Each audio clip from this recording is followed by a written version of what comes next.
All right, everybody, we're live. Ryan, how you been, buddy? I'm doing well, George. How are you? I'm doing really well, thank you. This is going to be a fun episode. Thanks everyone for tuning in or watching afterwards. We have a show that I think is kind of unique, which is a topic I've wanted to talk about for a long time. We're going to be talking about retro superheroes of the 70s and 80s. But just first, let's get a little house cleaning out of the way. How you doing? What's new? Not much. Been working through a lot of movies lately. Nothing going on all too crazy. Have you watched the Manitou yet? I just got it in the mail today, My God, I so I didn't look expect it. forward I to didn't know you were watching going to that. shell out the cash for the Blu-ray. I apologize Of course, it uh, looks amazing. I in didn't even. advance. Yeah. I saw Tony Curtis, Michael Ansara, and then I didn't even realize Burgess Meredith was in it too. It's like, oh, even Oh better. yeah. He was So kind of an unspoken all-star of 70s horror. Like he was in The Sentinel, he's in Burnt Offerings, he's in that. Anything else you can think of? no, I mean, I largely remember him obviously for the Rocky movies, but And The in Penguin. Batman as the Penguin. So today we're going to be talking about sort of the nascent stages of what we've been living through for the past 20 years, which is like a superhero craze. You see that? What was that? We Uh, both scratched our heads at the same time. oh, You get- like in I did unison. not notice that. Sorry. Um, a superhero craze which has been it's just been pervasive. It might be on the downturn now, it might be coming to an end, but this is sort of the place where it all started, which was in television. Hmm. So today we'll be talking about four sort of television properties, TV movies, amalgamations of the four. Wonder Woman, the Warner Brothers television series, from 76 to 78 it ran, 79. I believe so. And 3 years, then 3 seasons. we'll be talking about The Incredible Hulk, the famous Bill Bixby show. And then we'll be talking about two sort of unloved ugly ducklings, which are the Spider-Man 1977 television series and the Captain America duology of television films. I think we decided to start with Wonder Woman. But can I ask you, Ryan, what's your overall idea of why we even did this? Like, why bother? Overall, what are people in for here with this show? There are very interesting curiosities that exist from, probably one of the best ages of television, which is that mid to late 70s into the early 80s. That's like definitely a peak of a TV, especially the TV movie was really hitting it big at that time. And all of these do qualify as TV movies. The idea of the pilot, the 90-minute, 2-hour pilot, was a big thing back then for getting your TV show off the ground. And a lot of times things would start as a TV movie. They'd test the waters. How does it respond with the audience? Does it get a good rating? Does it mesh well?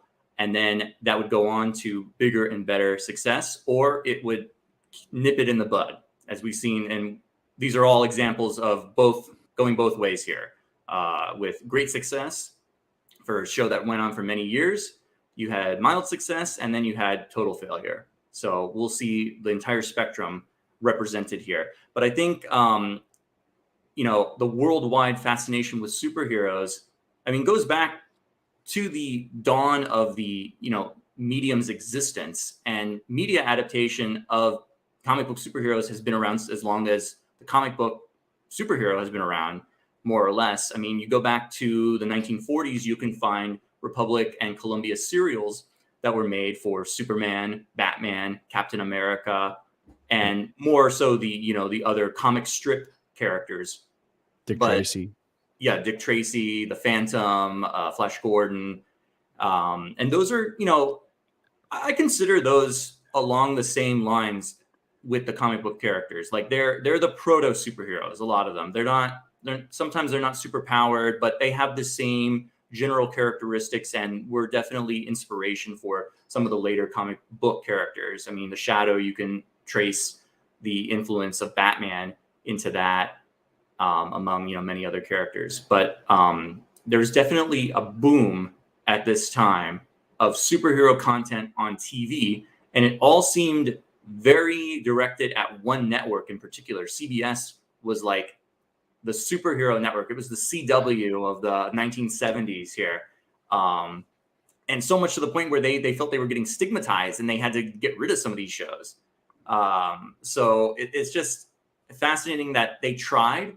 they realized they did not have the capabilities to do these shows properly. They tried, though. They gave it their best shot. And sometimes they blew their entire budget with, one facet or the other, and the rest was left in shambles. Well, they were ahead of their time in a way that they understood that there was magic to be made out of these superhero comic books. You're right. They weren't able to always do them properly unless they found the right angle to approach it from, rather than just doing a straight up adaptation, which I think you'll see in Wonder Woman and the Incredible Hulk, the two series that were actually successful. I just think we decided to talk about Wonder Woman first. And that was the one that I had sort of dragged my feet on watching. Of course, I knew what the Wonder Woman show was. I'd never been super interested in it because I've never been a big DC guy. But I watched the pilot, which was a TV movie. And also the TV movie gives you, as a studio, as a television network, an out to say, it wasn't a flop. We had a great movie. That's just a movie. That's all it was. We didn't intend for it to go to series, right? You get a little sort of a backdoor out if something is a failure. But Wonder Woman was excellent. I thought the Wonder Woman pilot was really good. Is the rest of the show on par with the quality you see in the pilot? At least the first 2 years, yes. The third year is very different because it switches to modern times. Yeah. And as most shows do, as they drag on, it loses a lot of that luster and wonder. But the first year is pretty spectacular. And the second year is pretty on par with that. The pilot, though, stands out as a gem of these. This is definitely absolutely. This was my favorite one. This was my favorite of the lot we're going to be talking about tonight. You're so right. It is the best, clearly, without a doubt. It actually has cinematography, which I think some of these lack. There's wonderful lighting and shadow in all of the sets. There's great little lighting tricks, like when they think Steve Trevor is dead and they take a toast drink to his legacy, and they turn to his empty desk chair, and like a little halo-ish light comes around it. The movie, the Wonder Woman show is incredibly aware of itself. The only thing I could compare it to, I think, is maybe Barbie, which is a movie that's also hyper aware of what it is and what it's doing and what the character means in the culture and how to approach it. You know what I'm saying? Or it's hyper aware of okay, we're doing the Wonder Woman show. Let's ham it up. The introductory, the intro is spectacular. Yes. That's sort of like Roy Lichtenstein comic book pop art. It was really fun how the show just embraced the comic book roots to kind of give you an idea of hey, we're in on it. But they don't. Wonder Woman is never a joke, right? No, it's everyone around her is funny and goofy, and it's a comedy, right? There's a great joke I remember in there with the Nazis where they say, the plan didn't work out. We interrogated everybody. They all confessed. Right? Yes. Just little fun bits there. It really was How about high quality. The Nazi grandma who goes to shoot her with a machine gun at the exhibition there. And that, by the way, special effects, fight scenes, almost leaps and bounds ahead of anything else we're going to talk about tonight. Yes, very much. The bullet training, I couldn't believe the money that they spent on what is it, Amazon Island, or what do they call it? Paradise Island. Paradise Island, but it's called something else. The traditional name up until I don't know when, but probably I would say the mid 80s when they did the George Perez revamp after Crisis. That's probably when it changed. I could be wrong. Someone could cite me wrong, but that's when they changed it to Themyscira. Right. I remember that from the Wonder Woman, the movie. But to be totally honest, the movie we got in 2013 or whenever is basically just a remake of this pilot episode. Yeah. To some extent. They really stick close to the comics. And they're able to be a sort of feminist show while also being humorous about it. Yes. And then we get sort of double standard behavior and cattiness and a little bit of bitchiness from her mom on the female island, right? It's very tongue in cheek. I loved it. I thought it was spectacular and looked beautiful. I don't know if that's just because it's been remastered on HBO Max. I don't know if you remastered Spider-Man 77, if it would look good too. I doubt it.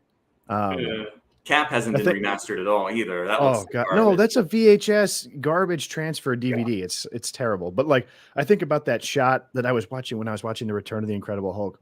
And there's a scene where there's two guys playing racquetball, and they're just in a racquetball courtroom, which is white room. They filmed a scene in a similar location in the movie Outland. They happened to make it 10 times more interesting.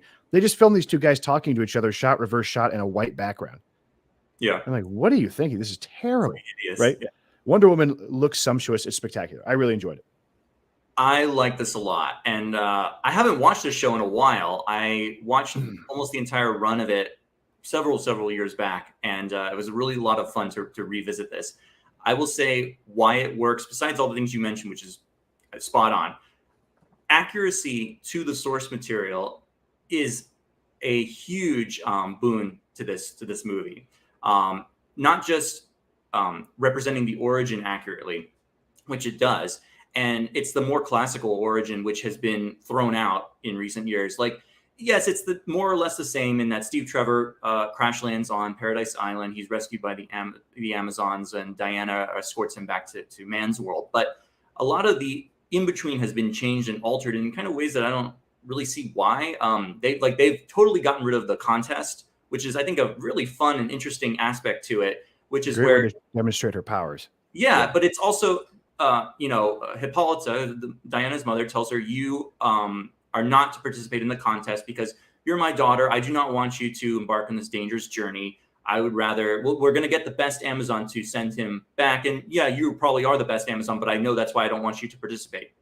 She goes against her mother's wishes. She disguises herself. She proves herself to be the best among the entire population without any hint of, favoritism or nepotism. She earns that. And in the new one, if I recall correctly, and this is what it's been in the comics, I believe so also, is that she just steals the equipment and says, to hell with this, I'm going to take the equipment and take him back to man's world. Oh, she doesn't need approval from anybody. She doesn't earn it. She doesn't win it. She just says, I'm going. I'm the best. And it's like, well, you are the best, but like, this is to show you are.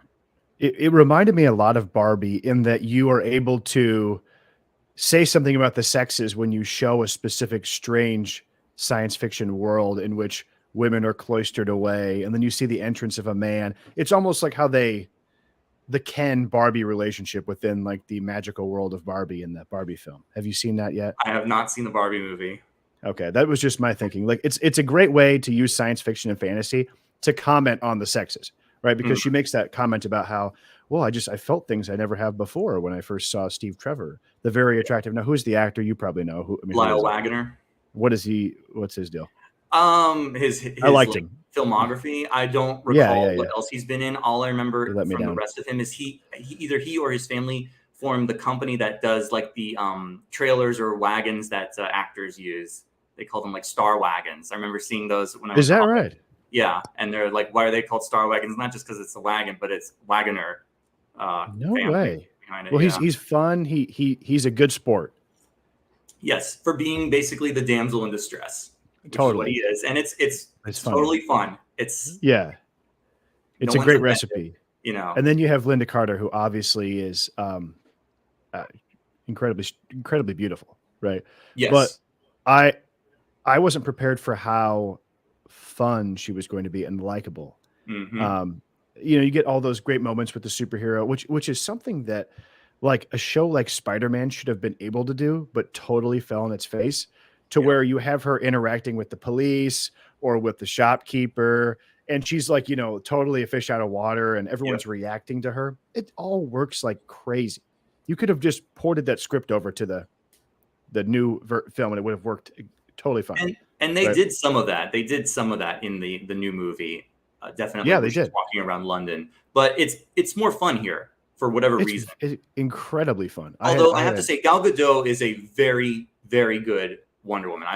I'm a big fan of her work on the character, but there's something very special about Linda Carter and her portrayal here. There's a sort of like a naivete, a little bit of an innocence there, but like a very strong woman, but not afraid to let her sensitive side show either. Yeah, and I don't want to. She has almost like a, there's been a lot of discussion about, I can't remember what it's called. There's some sort of fat that certain women have in their faces that like, it has sort of a cherubic like look. And a lot of women actresses in Hollywood are getting this removed so they can have like an incredibly sharp like Mm, cheekbones. yeah. She doesn't do that. It's very appealing and cute. Courtney says, uh, that Wagoner guested a lot on the Carol Burnett show. Did you know that? Oh, I did not know that. Along with Art Carney and who else would it be? Arthur and all those other guys. He probably was on a lot of many other. Probably on Hollywood Squares, right? Yeah. But no, she's very beautiful. She's a incredibly enjoyable, likable presence.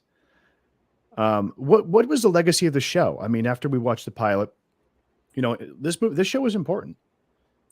Well, it was, but like many other things, it kind of fizzled out by the end of the series run. Yeah. And Wonder Woman was never seen again in live action until Batman v Superman, which is kind of fascinating. It kind of just went away. It was a kind of like a fad that died out pretty fast. I mean, obviously she was prominent in animation for all the time in between Super Friends was around and then Justice League, but she never really got her due again until she came back in the movies. I do think it's interesting to note that there was, before this, we almost didn't get this version of the Wonder Woman story. We almost got a very different movie. 1 year before this movie premiered on ABC, there was another Wonder Woman TV pilot that came and went and was a total flop. And that starred tennis star Kathy Lee Crosby. And what this was the exact opposite. Oh, I think we lost George. But what this Kathy Lee Crosby Wonder Woman pilot movie was the exact opposite of the Linda Carter show. What this means is that in the late 1960s, are you back? Yeah, sorry. So it's okay. You're still using the Wi-Fi? I knew you could do it. You're still using I got Wi-Fi? a new modem today too. They're just absolutely pounding me. You know what I mean? So I was saying, there was a TV movie in 1974 with Kathy Lee Crosby that was inspired by the late 60s comic book version of Wonder Woman. Are you familiar with that? When Denny O'Neil came in and totally revamped the character and said, I'm going to fix Wonder Woman just like I fixed Batman. And he's like, let's get rid of her costume. Let's get rid of her powers. Let's make her like the Mod Squad, martial artist, Kung Fu, I Ching. And that was a total. That's what they called it, the I Ching. Is that what they referred to the outfit as? I Ching, I believe, was one of the characters in the book, if I recall. It was like her mentor, her martial arts mentor. I could be wrong. I could not be misremembering this, but the I Ching is like a Chinese game like of a mantra chance. It's almost like a tarot cards for Chinese people. It's in the Man in the High Castle book. Okay. I believe that was the name of her mentor, but I could be wrong. I haven't read those in a long time because they're horrible. But I know she had that like sort of like Mod Squad. Oh, I don't need to wear that sexist unitard, swimsuit anymore. I've got my.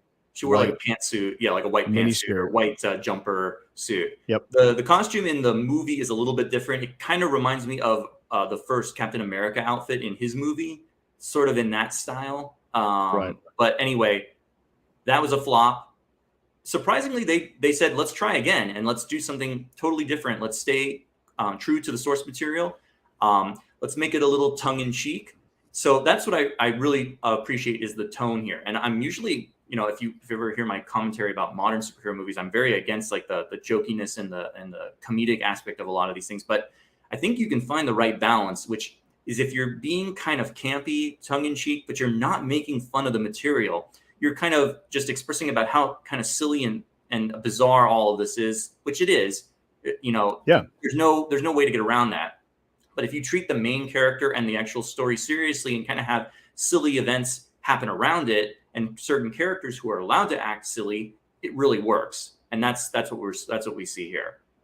Well, we have modern superhero films that aspire to be like dramas, or they at least present themselves that way. That they want you to, there are moments where they want you to be sad or have feel like there are stakes, but then they undercut their own world building with like these little goofy jokes. There's no reason for a show to call attention to itself as a comic book anymore. Everyone's so used to the idea of comic books being so much so that, I mean, Guardians of the Galaxy was sold on just the fact that it had a Marvel logo over it. Exactly. Nobody knows the Guardians of the Galaxy comic book. But this is, I was surprised too in reading about the history that they gave it a second shot. That was surprising to me that they knew that they had something there, but that the overtly Ms. Magazine sort of Wonder Woman was not going to cut it. No. Right.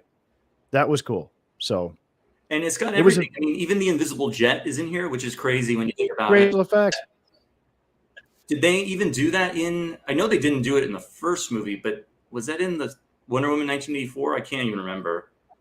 That one. I don't think it was, but I'm a little lost on that. I remember really enjoying the Wonder Woman film though with Gal Gadot. I liked the first one. Yeah. The second one. I really did. Yeah, I didn't see the second one. You really didn't see Wonder Woman 1984? No, the word on it was so bad, and I just didn't see it. I'm sorry. It's not that bad, but it's not that great either, which is surprising that Jeff Johns co-wrote the screenplay for that, since he's like the DC guru. But that's another story. He's like a guy that is cool. He's like one of the best comic book writers of the modern era, in my opinion. Got it.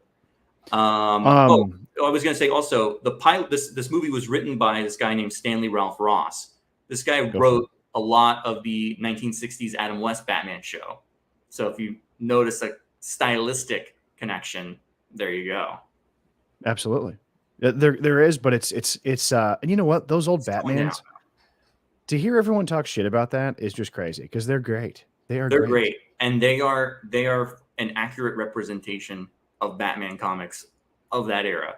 There's Absolutely, no denying that. There's no denying that. You can't get around that. And if you don't like it, that's your problem. I mean, it's just the reality of the situation. Hold on just 1 second before we move on here. I meant to grab a prop.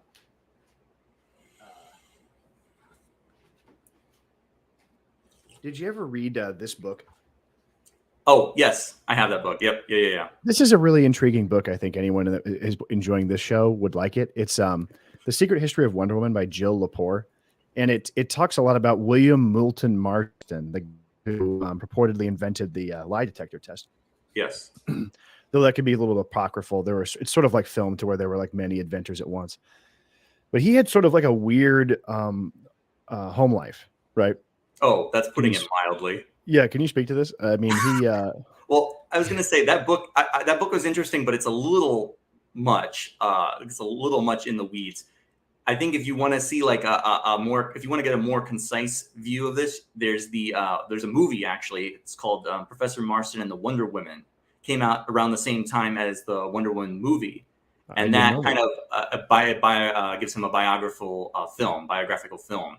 And yeah, his home life, when you speak of it, was a little complicated. He basically lived in a threesome for most of his life. He had a wife and a mistress. And he was the original. What do they call that now? Bigamist? No, there's like a cool Silicon Valley word for it now, because that guy who ripped everybody off, Sam, whatever, Bankman-Fried, yeah, SBF. Yeah, he was living in one of these things too. They called it like a it's not polyamorous or polyamorous group or something like that. This guy was way ahead of the curve on that. He had like a wife, and then he had like two sort of like a cousin or something that lived with them, and it was a weird situation all around. But he did have the girls that they wore metal bracelets akin to Wonder Woman around all the time, right? And there's been a lot of speculation. Yeah, he was into kinky stuff like bondage. Been a lot of speculation on his sex life, because it is shocking to go back through some of those old Wonder Woman comic books and see how many times she's tied up with her own lasso, right? Obviously, Lasso of Truth. This is a guy who is very interested in that, having been the inventor of the lie detector test. Does everybody know this already? Is this old hat stuff? But it was interesting to read, you know.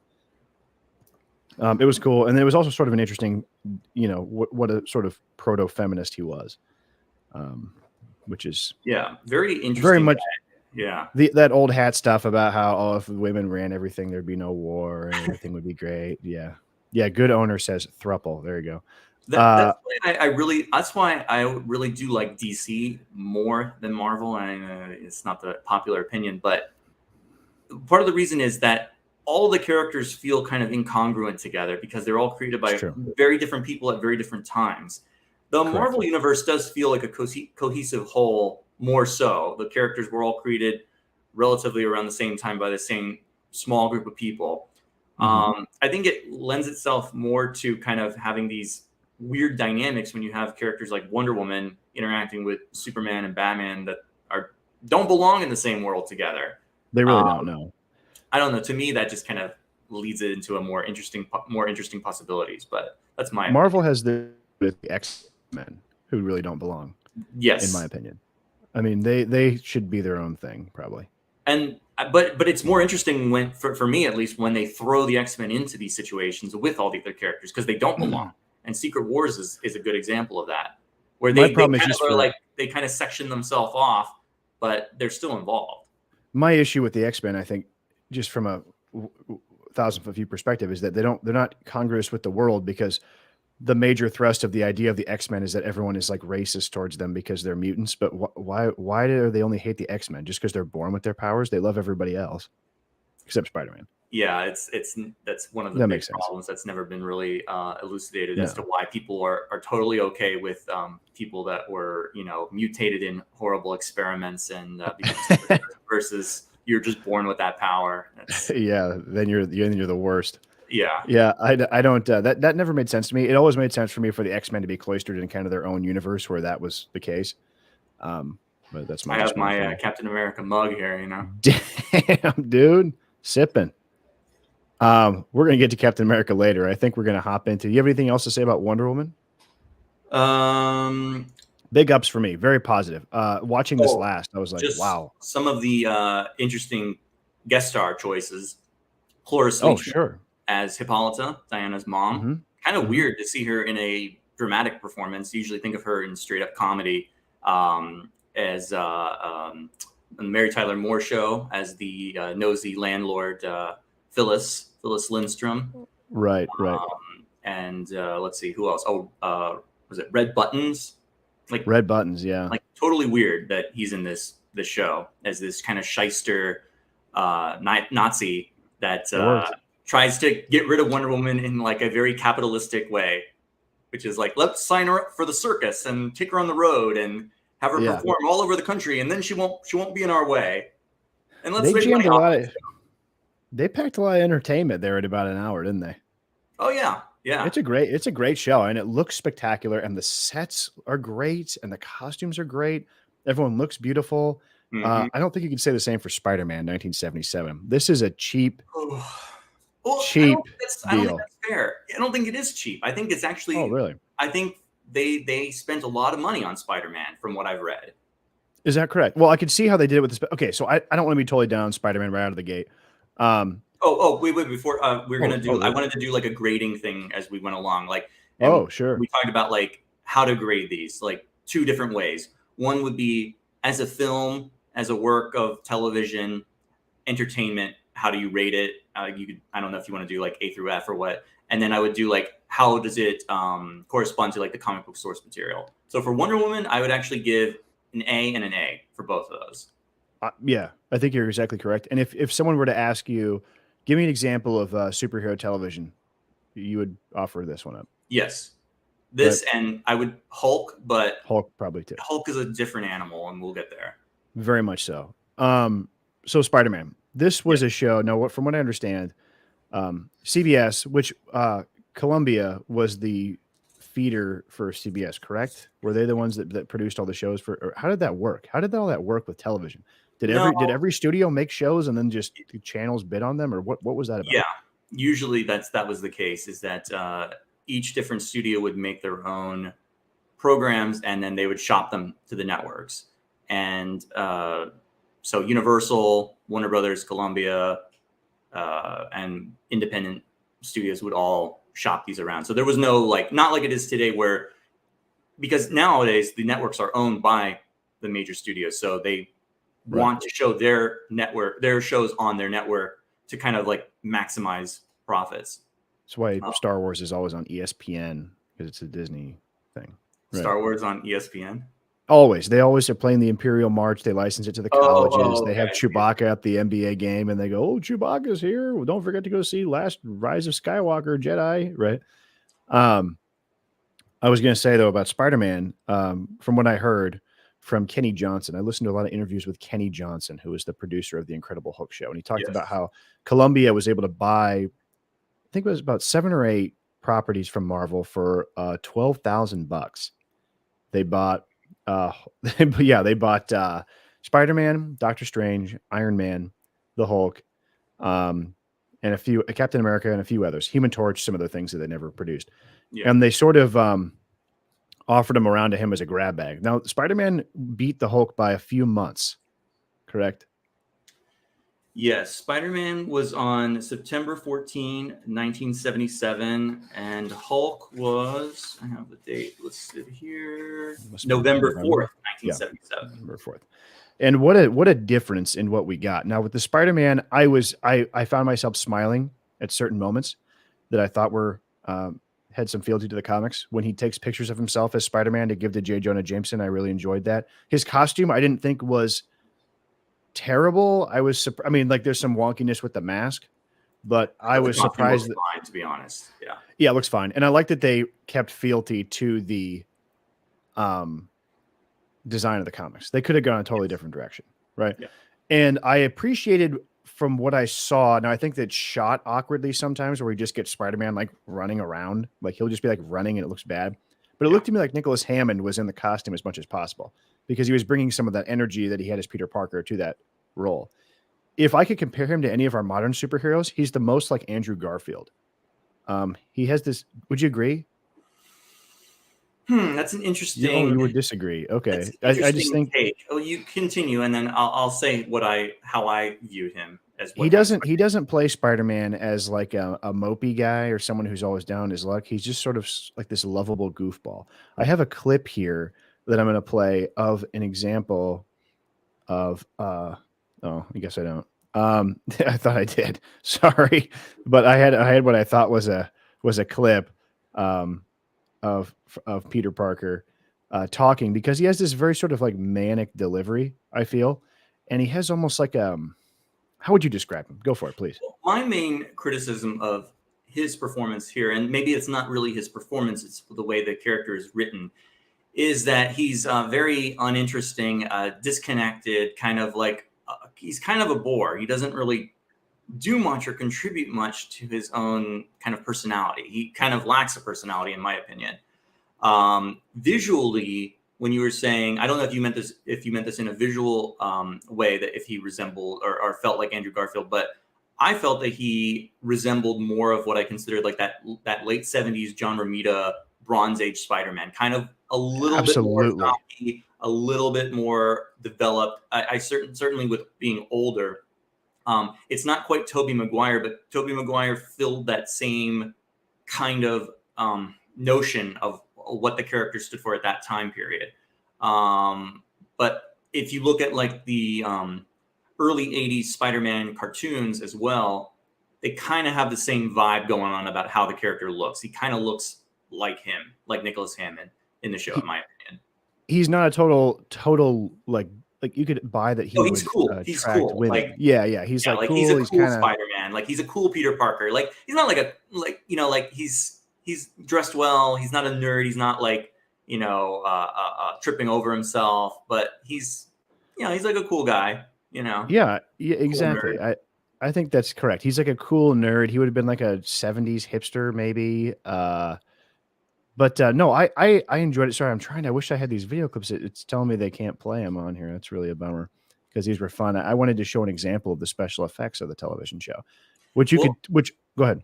No, the special effects, and I think this is where the money aspect comes in, is that they blew most of their money, I think, doing these stunts, which they had no other way to do but to do practical stunts. And, there's, for all intents and purposes of what we're talking about, which is a television film from 1977, the wall crawling up the building, the jumping between the buildings, it's pretty passable. It's not great.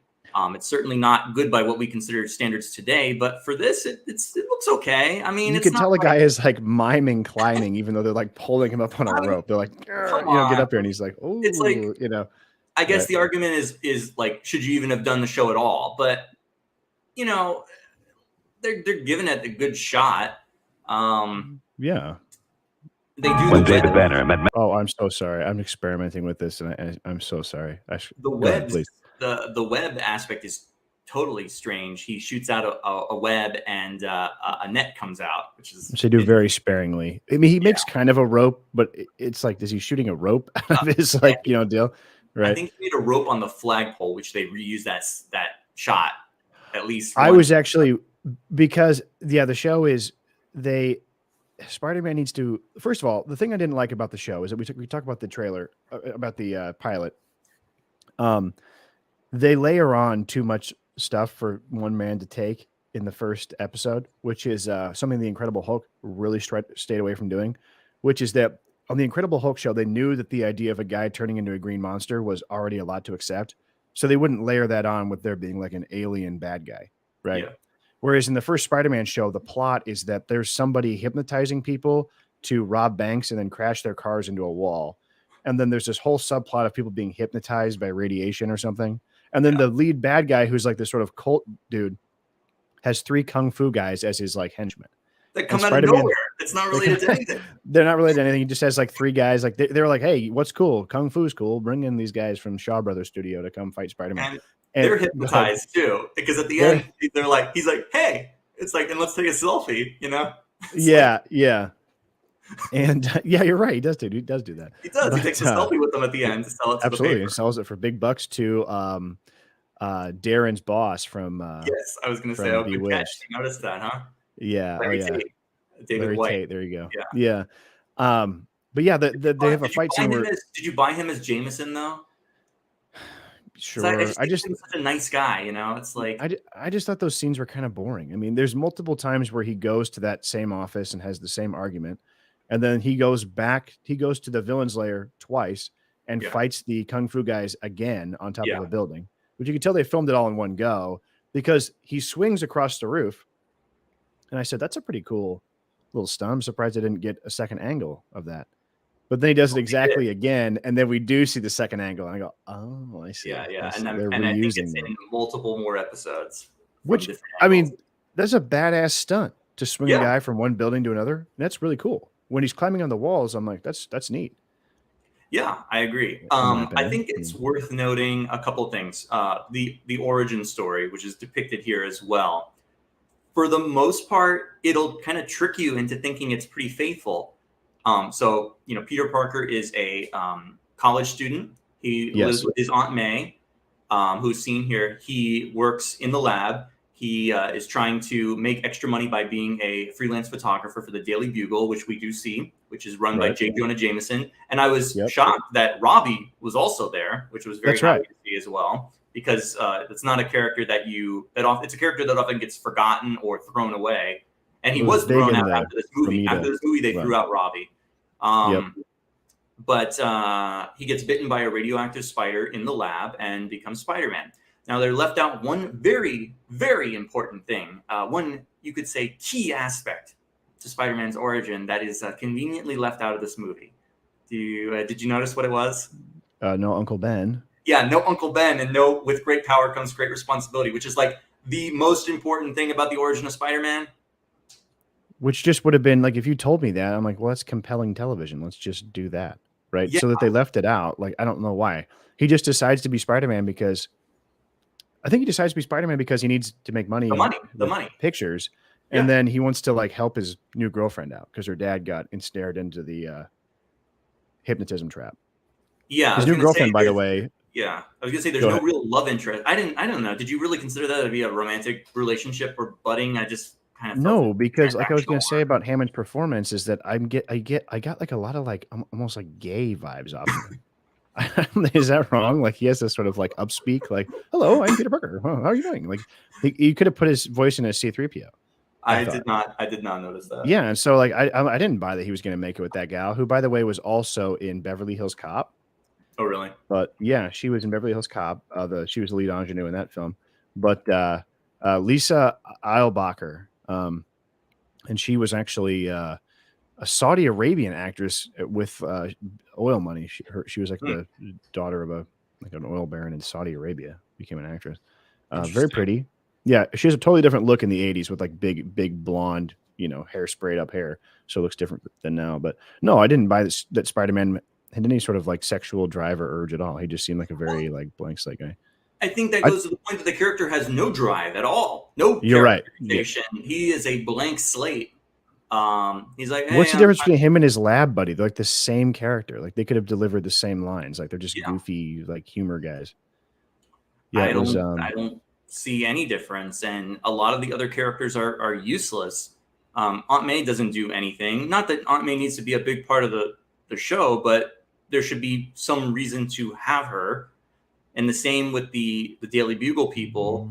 They play a little bit more integral role, but then it's obsessed with this new character that they create, Captain Barbera, who's like the overbearing, like New York cop detective. You don't need him.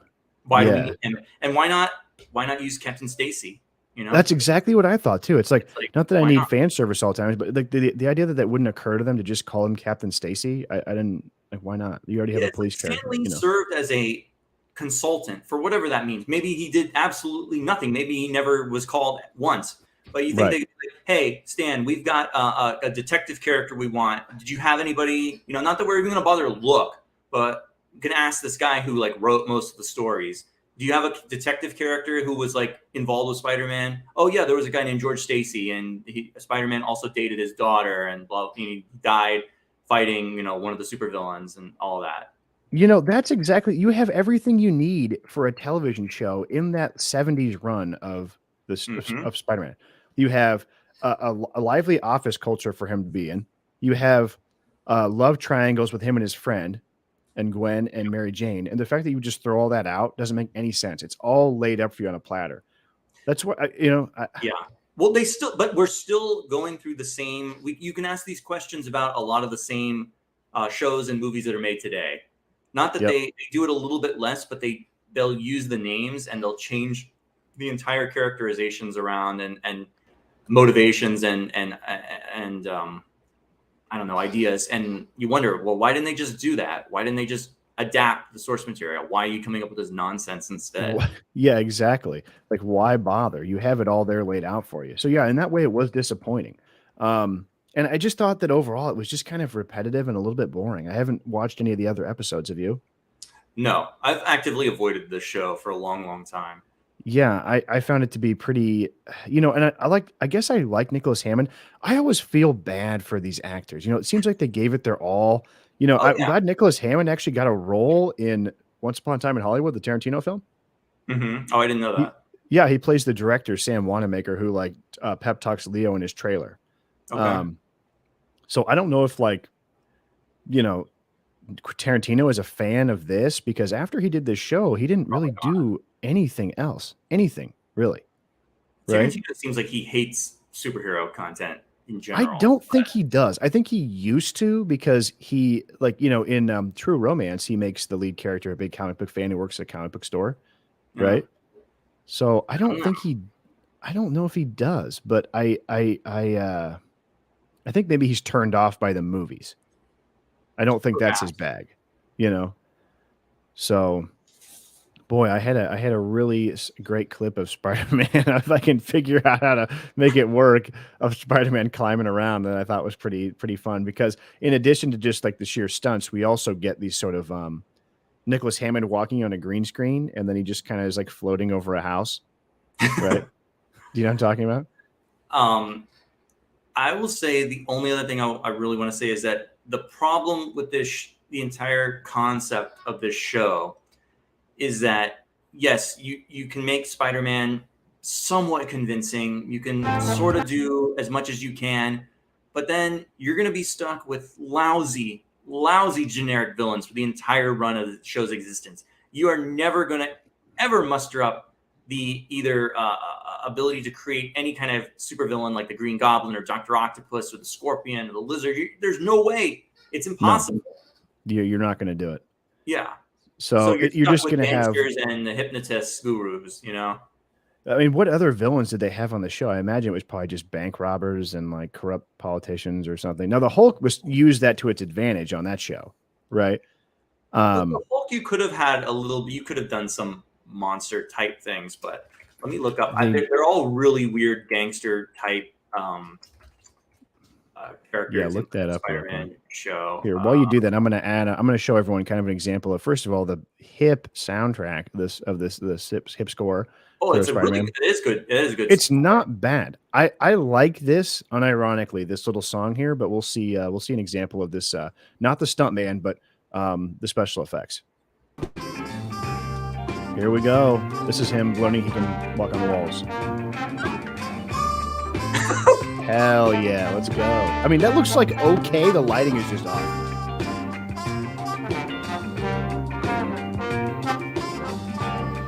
I mean, it's not bad for the time. It's not bad for the time. And think about it, people were watching these on very small TVs back then. You're right. It would have been a very small. That doesn't. I don't. Yeah, that doesn't look that one, but quite right. No, I'm not buying some of those. Something looks off there. Yeah, Nicholas Hammond was one of the Von Trapp children in Sound of Music. Really handsome actor, a lot of energy. Go ahead. The next episode is called The Deadly Dust, which was also released as a two-part film, or a film as the two-part episodes. So upset that the professor has bought a small amount of plutonium onto campus in order to give a class demonstration, 3 university students decide to steal the plutonium and build a bomb in order to illustrate the dangers of nuclear power. So there's one. Good idea. The Curse of Rava. Members of a religious cult led by the telekinetic Mandak plan to steal a Rava religious icon from a museum, and in the process frame Mr. Jameson for attempted murder. Okay.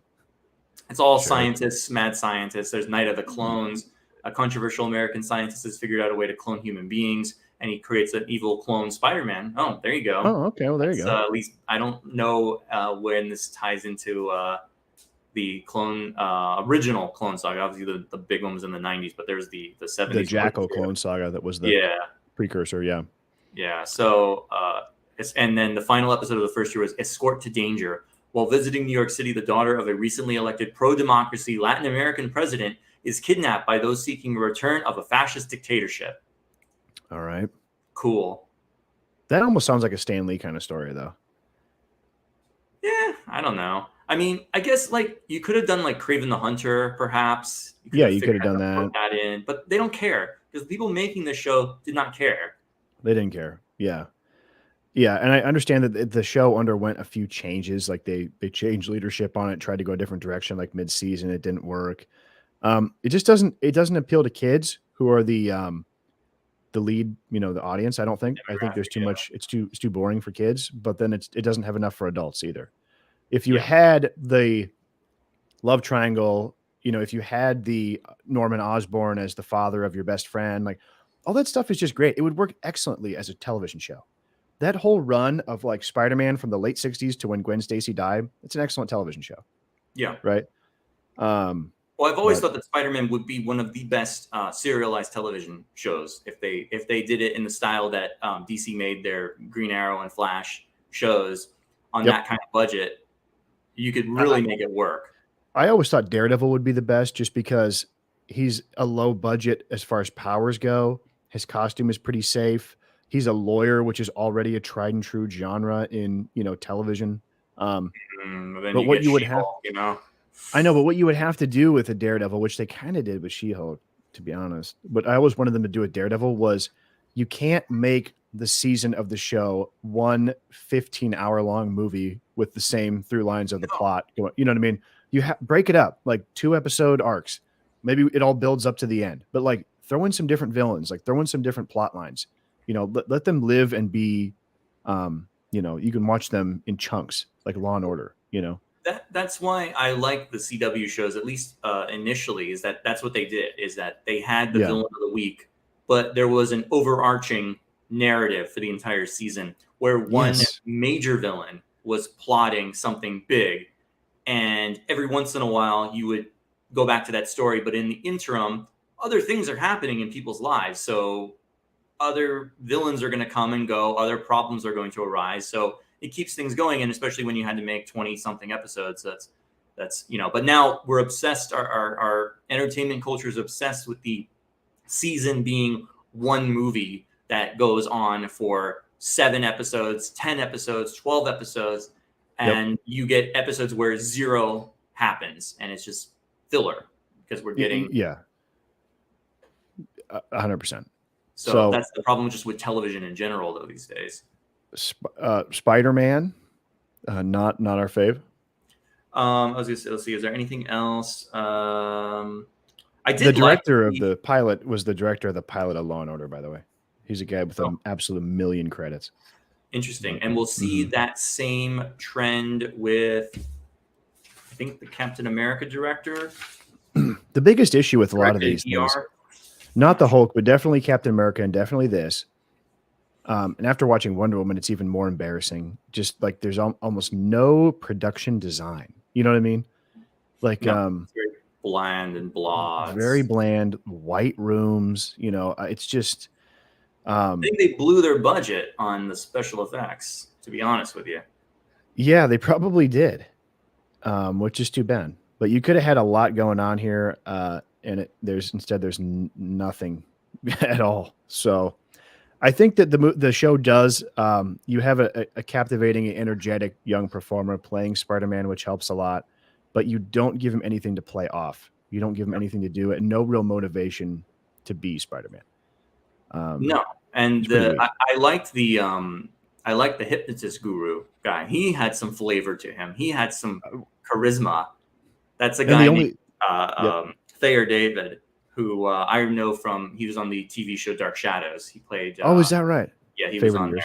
Many characters. He has kind of this like fat, pudgy, like wet mouth, and he just seemed, right? You don't trust him. Voice. Yeah. But the only moments I thought of actual sort of filmmaking involved him. Like there's that moment when Peter and his girlfriend walk into the room, and like we get an extreme close up dollying on him that pans back to the room. I'm like, okay, great, thank you for moving the camera. When he's hypnotizing those people in the room, and we get that sort of, it almost looks like the 1984 Ridley Scott ad where it's like moving past their faces and they're being lit up by light. I'm like, okay, thank you for giving me something. Because when people are robbing a bank, flat angle of the side, they walk out of the bank and into a car, and they have like this cool purple smoke, and I go, you guys couldn't have just moved the camera and seen those doors bust open with some smoke, and then then we cut to them walking to the car. It just had to be okay, got it, we're good, let's go next. Yep. The other thing is, like, there's nothing distinctively Spider-Man about this story. That's also that you can cut and paste. You could put Captain America in this movie, cut, paste. You could put any other character you want, just put them in there. Wonder Woman, the Wonder Woman movie, you could not cut and paste Spider-Man and put him in there. You could not cut and paste the Hulk or Captain America and put him in there. But this movie, you could put any character you want in here, and they would be able to do it. Run of the mill. It was really unfortunate because you could have had a great Spider-Man show in the 70s if you really wanted to. So my grades for these, I would give the movie as a whole, I'd give it a C, and I'd give the connection to the. Is that being generous? You're so generous. I was looking at your letterboxes and you gave everything 3 stars. I was like, did not get everything 3 stars. I did not. I do. I usually do, and I was giving out a lot of ones, 1.5 and 2s. Your ratings were. I was surprised your ratings were like very harsh, and I was like, I didn't hate any of these movies, but there's just a lot of them. There's just they're there, man. I mean, it's like there's not much going on. Well, what is a C in terms of star ratings for you? Is that a 2 or is that a? I give everything 3 stars. Like I said, like I don't think I've ever given anything. I give out 5s very, very rarely. Right? Yeah, I give a 5 if I like really like it. So this is not a 5, but this is a C for me. And for connection to the source material, I would actually give it like a B-. I think everything is there except for the Uncle Ben, and which is again a huge part of it. But like, come on, most of the other surface dress or window dressing is there for the character in terms of the way he looks. The supporting characters, the environment, the origin story, it's all pretty much there except for that integral key component. So I almost wish that we would have maybe watched a few more of the other episodes if I had. But the problem too with this show is that for whatever reason, it's tied up in some sort of legal hell where you can't watch it, right? There's no official release. There's no official release, which is shocking because you would think they would have put some kind of DVD out when Spider-Man the movie came out in 2002 or something, but they didn't even bother with that, right? I mean, I'm looking here. Go ahead. I wonder who owns it. I mean, Columbia must have some, right? But then it's probably tied up with the Marvel, whatever Marvel Disney stuff is out there now, but that they haven't thrown it onto Disney Plus just to have something going on. So I see this little publicity photo here, and we don't see any of these characters in the pilot. No, right? This looks like Gloria Grant on the. But it's not. It's not. It's not. It's not Betty Brant in the. No. Well, Gloria Grant is the African American secretary at the Bugle. So that would be a good guess. But her name is Rita Conway. I almost feel like that was somebody that they had in that I've read about in a comic. Like she was in the Spectacular Spider-Man run or something. I don't know. When you click on her name on Wikipedia, it goes to the Glory Grant page, but I don't recall her ever being named that. Is the old guy the recast Jameson then? Yeah, that's the recast Jameson. And then the Ellen Bry, the other girl, is somebody named Julie Masters, who came on in season 2, according to this. Oh, there was there. I thought there was only one season. I remember from St. Elsewhere, but I don't know what her character's original character created. Yeah, this is a Saturday morning TV show, but boring. So yeah, I mean, it probably would have been. They could have made it a little bit better for a Saturday morning audience, but but this is a cartoon show plot, right? I mean, it's yeah, for sure. It's nothing more sophisticated than actually, I think you could probably say the plots on the Shazam Saturday morning TV show with real people were probably more complicated than this. The Shazam ISIS Hour, which we didn't talk about. I know about that. Here's the weird thing that I thought. That's a decent show. It's a watchable show. We're going to talk about the Hulk here, but I remember when the Hulk came out, obviously it was more popular, but to accompany the popularity, Marvel put out like a black and white magazine to sort of capitalize on the adult fans of the Hulk show. I remember seeing on the Stripe headline or, on some Marvel comics in the late 70s, like, don't forget to watch The Incredible Hulk on TV. Marvel's TV sensation. Marvel's TV sensation, The Incredible Hulk. Exactly. Yep. I wish I had more like concurrent fan reaction at the time. Like, would they have just been slopping this up as like at least they got something, or was it just muted for everyone? Where the fans like, wow, cool. From reading articles and stuff, it sounds like it was very mixed, and like I don't think people were satisfied. I don't think loyal comic book readers were satisfied with what they got here. Yeah, I know it's always like you'll take whatever you can get, but if it's so bad and it's so divorced from the source material, then what's the point? What's the point? That's how I feel now. That's how I feel now, at least, about what's coming out. Like, what a wasted opportunity. We beat up on Spider-Man enough. What would you rate this then? You thought I was too generous then? D. I don't know. D? I mean, I didn't. Oh, man. That's harsh. It's watchable. Oh God, I guess. I mean, like the meteorology channel is watchable. I don't know, I don't know. Some of the other ones some of the other movies we're going to be talking about, I don't know if they're so watchable. So, okay. Have we beat up on Spider-Man enough? Can we beat up on somebody else called Captain America? Okay, you want to do Cap next? Let me just show everyone a clip before we start talking, just to get everybody just get their mind right about what we're talking about here. So to preface this clip. The plot of Captain America, the television movie, yes, which I guess was popular enough to spawn a sequel with Christopher Lee. It was very good in the ratings. It was very good in the ratings. Yes. That is okay. I'm interested. Okay, it's got Reb Brown, who was a former USC football player turned actor, playing Captain America. He's very bad. Would you agree? Very. Wooden to the max. I mean, and Mike Pence has more charisma than this more guy. pizzazz, more riz. Yeah, this is tough. He is not great. The co-stars of the show are, help me out here. Like he's first of all, the plot is that Captain America is a guy who is like driving around in a van, which vans at the time were super hot and real cool, right? Oh God, am I wrong? Like, no, you're not wrong, but just I'm not wrong. It's embarrassing talking about how it's just embarrassing hearing about this movie again. Vans were the shit, and so he's like rolling into town, and I can't. Vans and I'm sorry, man. Vans and motorcycles. You have to vans and motorcycles, which this film has both. And brother, I gotta tell you, like, I barely remember anything about either of these films. I'm trying to piece this together. I watched them like 2 weeks ago. Okay, I am very glad to hear that, because I also could not remember anything about what happened in either one of these movies. So I know you're going to call me crazy, but I actually did rewatch them. I watched them twice. What? Okay.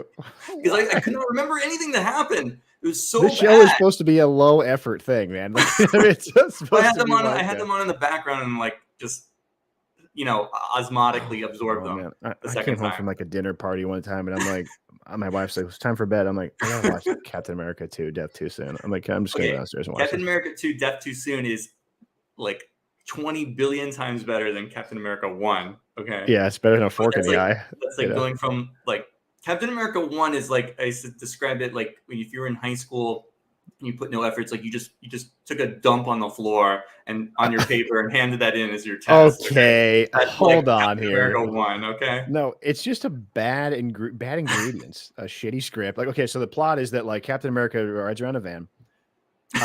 Somebody gets murdered. He's an ex-Marine. He's an ex-Marine. Yeah, okay, he's an ex-Marine. Someone gets murdered that he knows.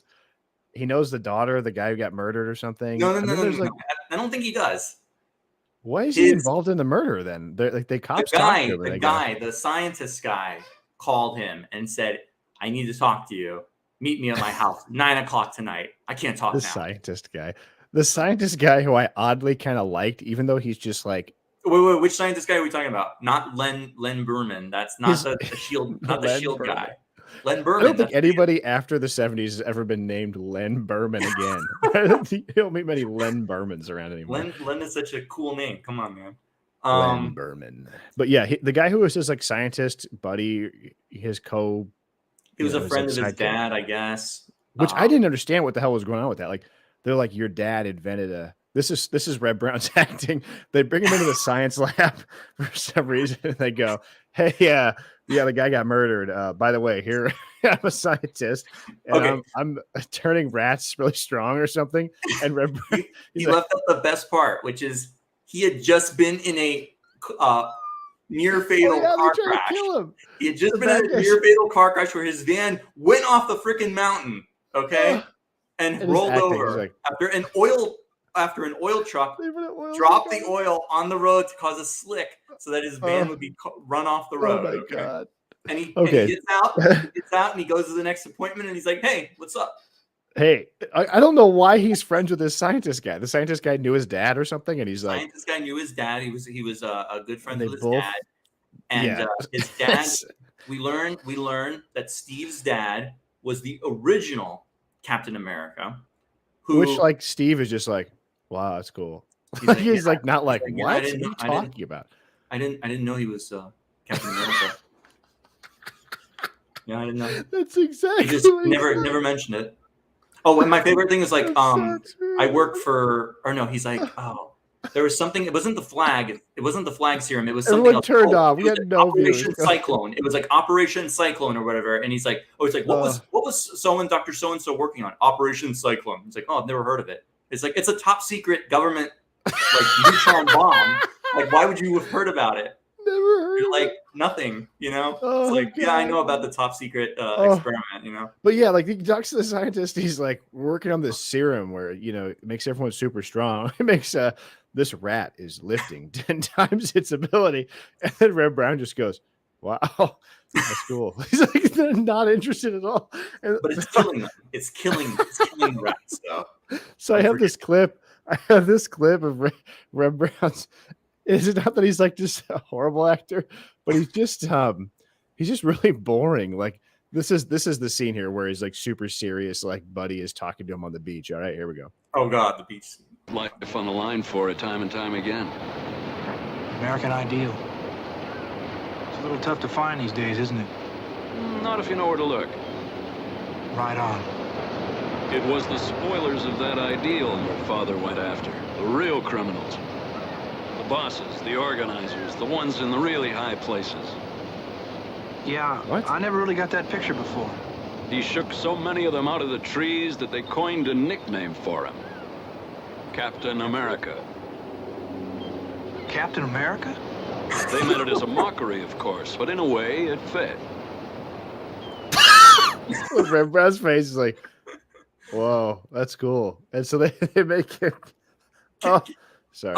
Okay. Can we just talk about a couple things? Okay. Well, first of all, let's I enjoyed this movie more than Spider-Man. Let's at least get the historical information out of the way. Okay. It premiered January 19th, 1979 on CBS. Great. Okay. Yep. Let's see. We have a character who is becoming Captain America.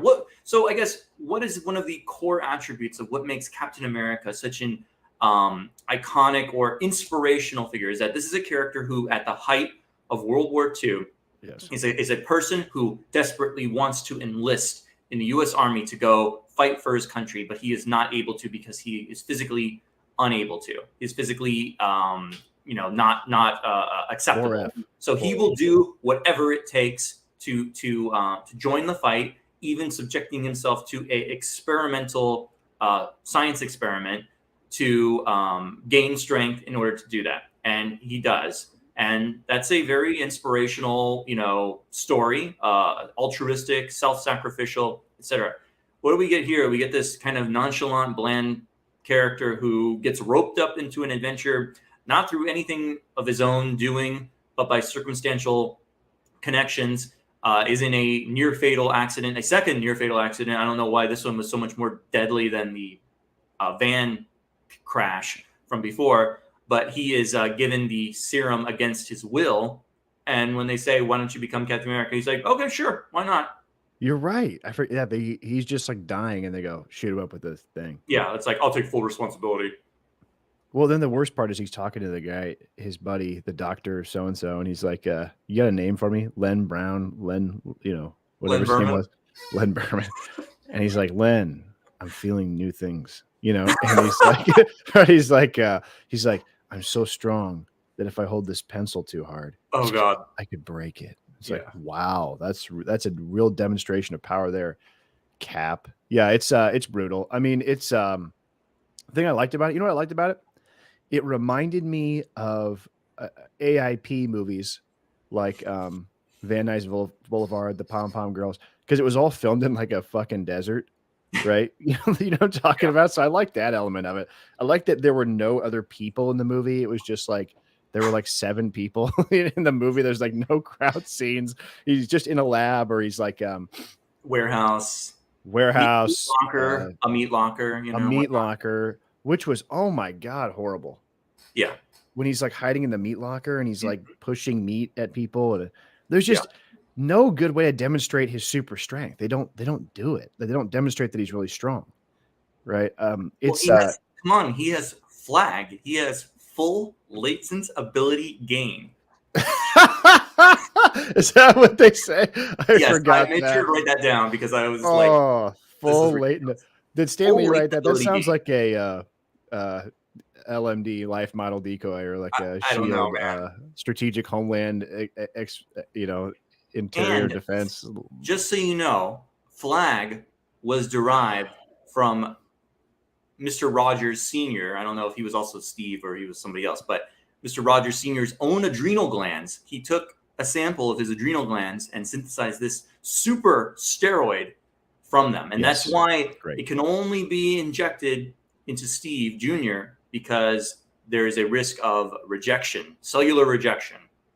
Yeah, and Steve Jr. has no relationship with his father. Like, we could have gotten something about how, like, maybe they had a tough relationship together, and he's like, I know you and your father didn't get along, but this is your chance to reconcile your relationship. And, nothing. He doesn't talk about his dad. The other guy talks about his dad, and he's just like, your dad was they called him Captain America because he shook the tree. Like, what did he do? He shook down the big movers and shakers. Come on. Yeah, he took down the big guys. It's like, what did he do? Like, did he wear a Captain America suit too? Was he superhuman? Yes. Okay, he did. Okay. Yes. Because at the end of the movie, I want to wear the suit my dad wore. Or right, which didn't make any sense to me because they like gave him I could understand if like he went on his first super adventure in like a SWAT team costume or something. And then he was like, I want to wear the real suit. And they make him the Captain America suit. But he wears a fucking goofball spangly outfit from the get. And then he goes, I want to wear what my dad wore. And it's just like what's the deal with the first slight moderation to the I don't know. It's like terrible. If you're either gonna abandon the traditional costume, just do it, or just wear the traditional costume the whole time. I think that the traditional costume at the end looks pretty decent in my opinion. It looks better. It looks like the comics, but like if you weren't a comic book fan and didn't know that's what Captain America was supposed to look like, you would probably say, what's the difference between that and the other one? What's the big deal? Right? Like his outfit in Captain America at the beginning when he has this cool like bicentennial outfit or whatever the fuck he's wearing, it's terrible. Yeah. Right? It looks ridiculous. Like when he runs into that room and he saves that lady and he's like, all right, get out now. And like the bad guy actor has to pretend to be like frightened of him. You would have laughed your ass off if you saw that. Oh, is that when he hands the files and he's like, I think you'll find these interesting. Yeah, take these files. What was in the file? I don't know. The file was information that the evil oil executive was evil, I think. Well, But I because don't know. then I had another video for you, which is the climactic, spectacular ending in which, like, Captain America, he gets on a car, which is kind of cool. Like, he's on top of a van. There's a stunt guy on top of a moving truck. That's Okay, I'm pretty decent. grading on a The curve. That's cool. action scene at the end is pretty good. And this is another one. I feel like they blew all their budget. They were like, we got a helicopter for this movie. We're going to use it Oh, they got a all the helicopter. time. They got a motorcycle too, brother. I mean, that was just nonstop motorcycle montage driving around from an aerial view. But what's interesting, I thought I was actually curious because I was like, how much was like Evel Knievel Mania like It's gotta inspired be in it. this or not? But then I was reading a lot of the Captain America comics from before this, like early 70s, like it's probably 73 or so, around the Secret Empire time. And he's riding a motorcycle all the time. So that was nothing Yeah. new for him. So he was. Could he tell there riding was a maybe some Yeah. Evel Knievel, but that was probably like, we got to have it in the movie because like of that. motorcycles are cool. Evel Knievel's cool. But like Cap did ride a motorcycle for long Well, and the time. guy there's the stuntman in there is on a motorcycle and then jumps off of it and hops on a truck, which is really cool. Yeah. The only problem is that, like, when they get, like, Steve Rogers, he goes, "Here's my plan," because the bad guys have a giant bomb. Which, by the way, what that is? Do you know what that is? Oh, yeah, neutron bomb. It actually is No. a real thing. I looked it up. Yeah. Okay, well, hold on. Does it Probably got on a look watch like list that? I probably got on a watch list for, For looking being- up on Wikipedia, but But Um, does it look like a big tube? I don't know. But No, because you know what that is? It's a distiller for making tequila. oh, really? Okay. Yes, I've seen one before at a distillery when I went I went to a distillery and they were like, "Here's where we make our tequila. It's got to Well, get you gotta filtered do- down in this tube." You don't expect them to get a real neutron bomb, do you? Come on that No, TV I budget. don't. But But Yeah, it you know, was- can it I was ask? Can I good. ask a silly question here? Okay. go for it. Yeah. So the plot of the movie is that the evil oil company is trying to build a neutron bomb, Okay. and they need the secret blueprints or the secret camera negative to complete the whatever kill switch or whatever Yes. in order to rob a gold repository. Oh, is that So- what they wanted to do? Yes. Why? Okay. Why are we doing this? What? Do we not make enough money? Are we not making enough money on the oil? Yeah. Like, On the what is oil? going Yeah. on? Why do we need the gold exactly? We need the gold too. I know. And when does the CEO of the oil company go and ride shotgun with the neutron bomb in the truck?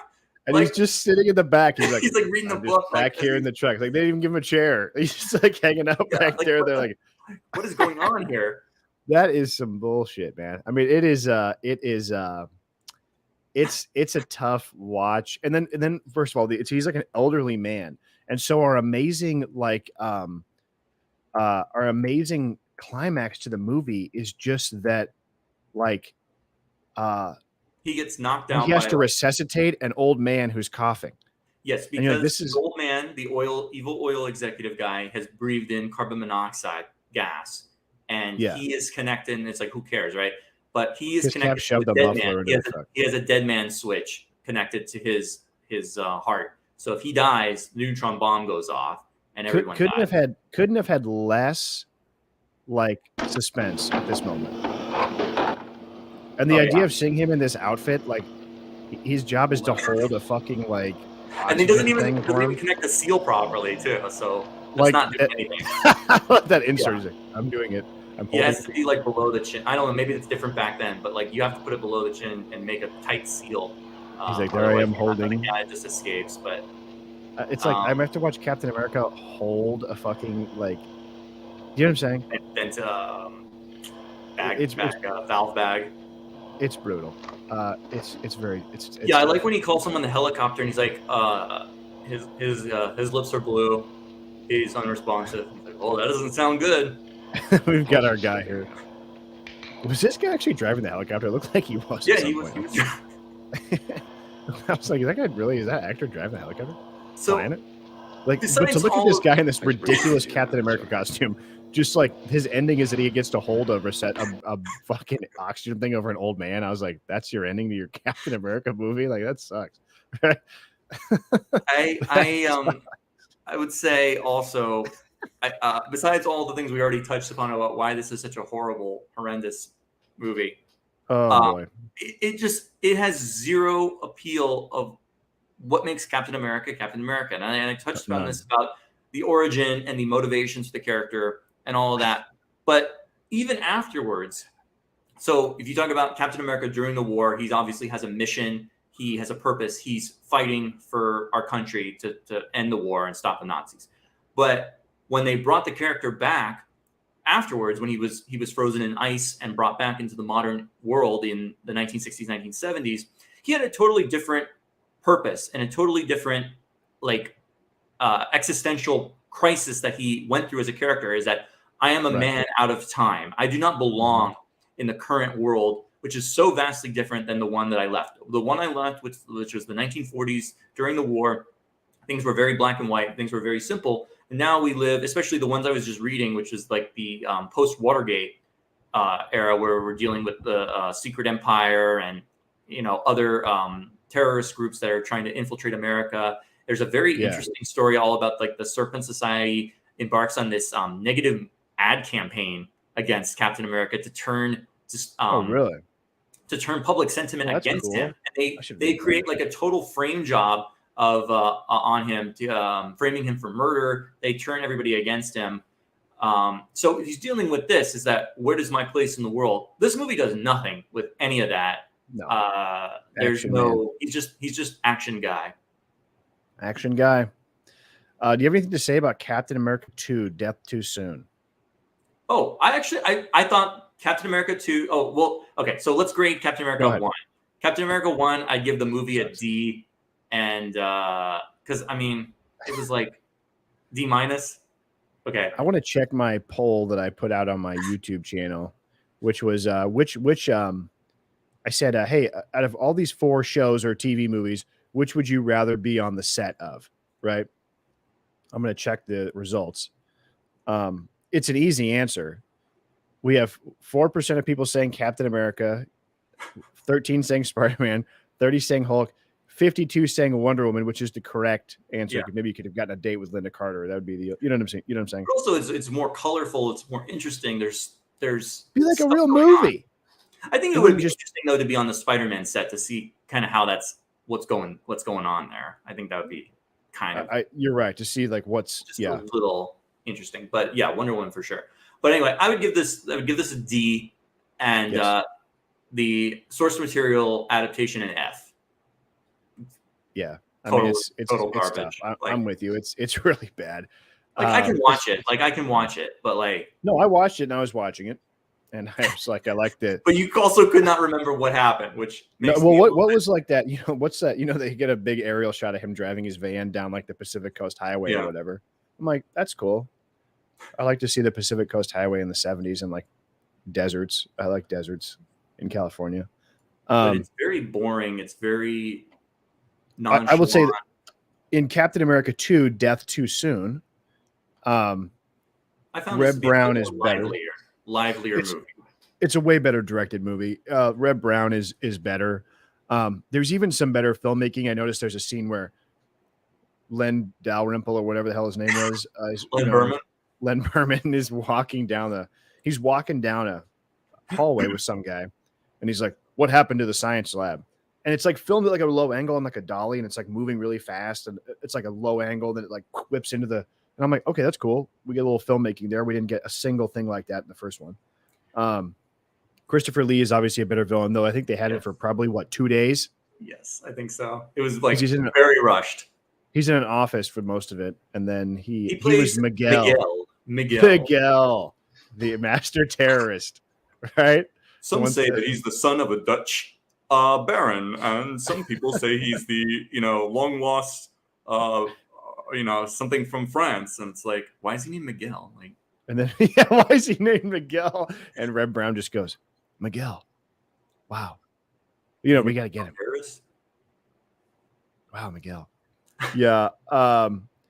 Christopher Lee gets turned. The plot of it is that Christopher Lee he's ransoming Portland, and he turns everybody old with it's almost like a Goldfinger-esque flying your plane over and smoke coming out of your plane, and then everyone turns old. Yes. And so at least It's something. interesting It's yeah, it's better than the than neutron bomb to steal gold that we don't Yeah. need. No, yeah, I gotta steal that gold. I mean, this is like during the energy crisis, right? I mean, like, don't they like breaking it in? Wouldn't you guys rather just like take over Iran or something? Like, what do you got steal gold? You know, but My favorite thing about Captain America 2, I think I know. besides the cat. I think I can guess Okay, guess. the opening scene. No, the ending okay. actually. I was like, if you're gonna do this aging gas, Mm-hmm. then you better have the villain die at the end by getting like overdosed on this thing and turning into a freaking skeleton. Like, you better do it. And they do. Yeah. And I was like, They okay, do it. Yeah. thank you. You're right. Thank you that you did not cop out on this. That was good. That they did that. I thought you were going to say the opening scene because there was something going on in that opening scene where there's an old lady and Steve Rogers is hanging out with an old lady and she goes, "Everyone's stealing my welfare Social check Security or my check. social security check." And It's he not goes, safe in these parts, like on Venice Beach, where it's like Yeah. never been Yeah. safe ever. and so Captain America goes, "Let me get you in a sting operation here." And so he like he goes, "Get your social security check from the bodega or whatever. Walk down the street, get attacked, possibly knifed by Yes. a hooligan, but I will be in my van ready to change into my costume and I will explode out the back of my van in my Captain America motorcycle." But didn't you like all the hijinks of like, there's a guy in a dune buggy and he's like, "Throw me the Yes. purse," right? And then It looks exactly like Speed Buggy, the cartoon too. Yeah, but look like it's like that orange. sputtering, Yeah. talking dune buggy or whatever. That's what I thought of. And then Captain America gets the bad guy and he goes, "I want you to tell me the name of everyone in your gang." Oh yeah. The guy just kind of goes, "Okay." Okay. Like he's gonna like he wouldn't be like spit on him and say like, "You got us. We're stealing old 80s social security checks." But at least there was something happening there. Oh yeah. Right. At least things happen in this movie. There's an actual plot. There's more action. There's more Yeah. action. Things are exciting. It still has nothing to do with Captain America. It has no like statement about what this character is or what he means. Did you notice that the girl was different? Because I did not. Yeah. The first time Yeah, that I I watched did. it, I was like, I look all these people up, man. I look them up. oh, and I didn't notice see- until afterwards, and I was like, oh, it's a different girl. I was like, I want to see what happened to him. But yeah, it's a different girl. I think I remember from the first one, if I'm not wrong, the girl went on to do something. her name was Heather Menzies. Heather Menzies. Yeah, she was on the Logan's Run television show Yes. as Yes. the Jenny Agutter character for that show, which I looked into a little bit when I did a Logan's Run review for my channel, but I didn't watch. She was replaced by different- a woman named Connie Selica. What did Connie Selica do? Got me. Let's Come see. on. She won, or she was nominated for a Golden Globe for Best Actress for something called She was in The Hotel. Greatest American Hero. She wasn't the Greatest American Hero, but she also was in this thing, I don't know, Hotel. She's married to John Tesh.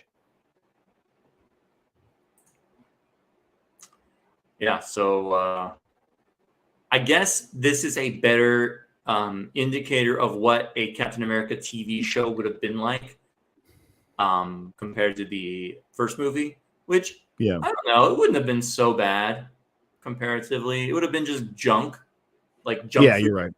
watchable garbage, but it's not good. I mean, if Christopher Lee was not in this movie, I wouldn't even like bat an eye. But like, he's in it. He's kind of charming as usual. He can do no wrong. It goes to show you that like an actor like that doesn't need direction. He just reads the script. He's like, I'll do whatever I want and it'll be great. Reb needs a lot of hand holding and direction. And you can tell this guy who directed this movie was probably a little bit more involved, and he probably told him, "Hey Reb, you talking like you're a freaking android automaton. Like, why don't you say it with a little bit more emotion?" And he's like, "Oh, okay." Yeah. But like that first movie is like, "Yeah, you did great. Good job. Let's pull the Great, Reb. helicopter. Thanks. Let's do the helicopter." Yeah. We'll be in the helicopter, Reb. And that guy, I wanted to bring up the director of that first movie. His name's Rod Holcomb. This guy has directed like pretty much every TV show you'll ever find, and he's still working. He directed the pilot of ER. The pilot and finale of ER, but he also directed stuff Criminal Minds Beyond Borders as of like 2017. Oh, really? Crazy. Yeah. That's cool. I bet you Reb looks like one of those guys. I've known guys like this. They're so fun, super big personality, and then when you put them on camera, they just die. They like freeze Right? up. Just freeze. He looks like a cool guy. I mean, I'm sure he was fun, He was but a blast to hang with. Yeah. But he looks the part. I mean, the weird feathered hair. No, no, it's the 70s, man. Come on. Yeah, but that's not right. I mean, it's just not. You could have Robert Redford style hair. Should have just had the whole show about Len Berman as Simon Mills. Now, that would have been a show. I would love that, Len Berman, because I kind of liked him. I don't know what it was like. He just was personality to him. He's got a weird look. He's got like a kind of a cool voice. Yes. He's in charge. He's got some mysterioso going on. He's really the only guy doing anything. He's just telling Reb what to do.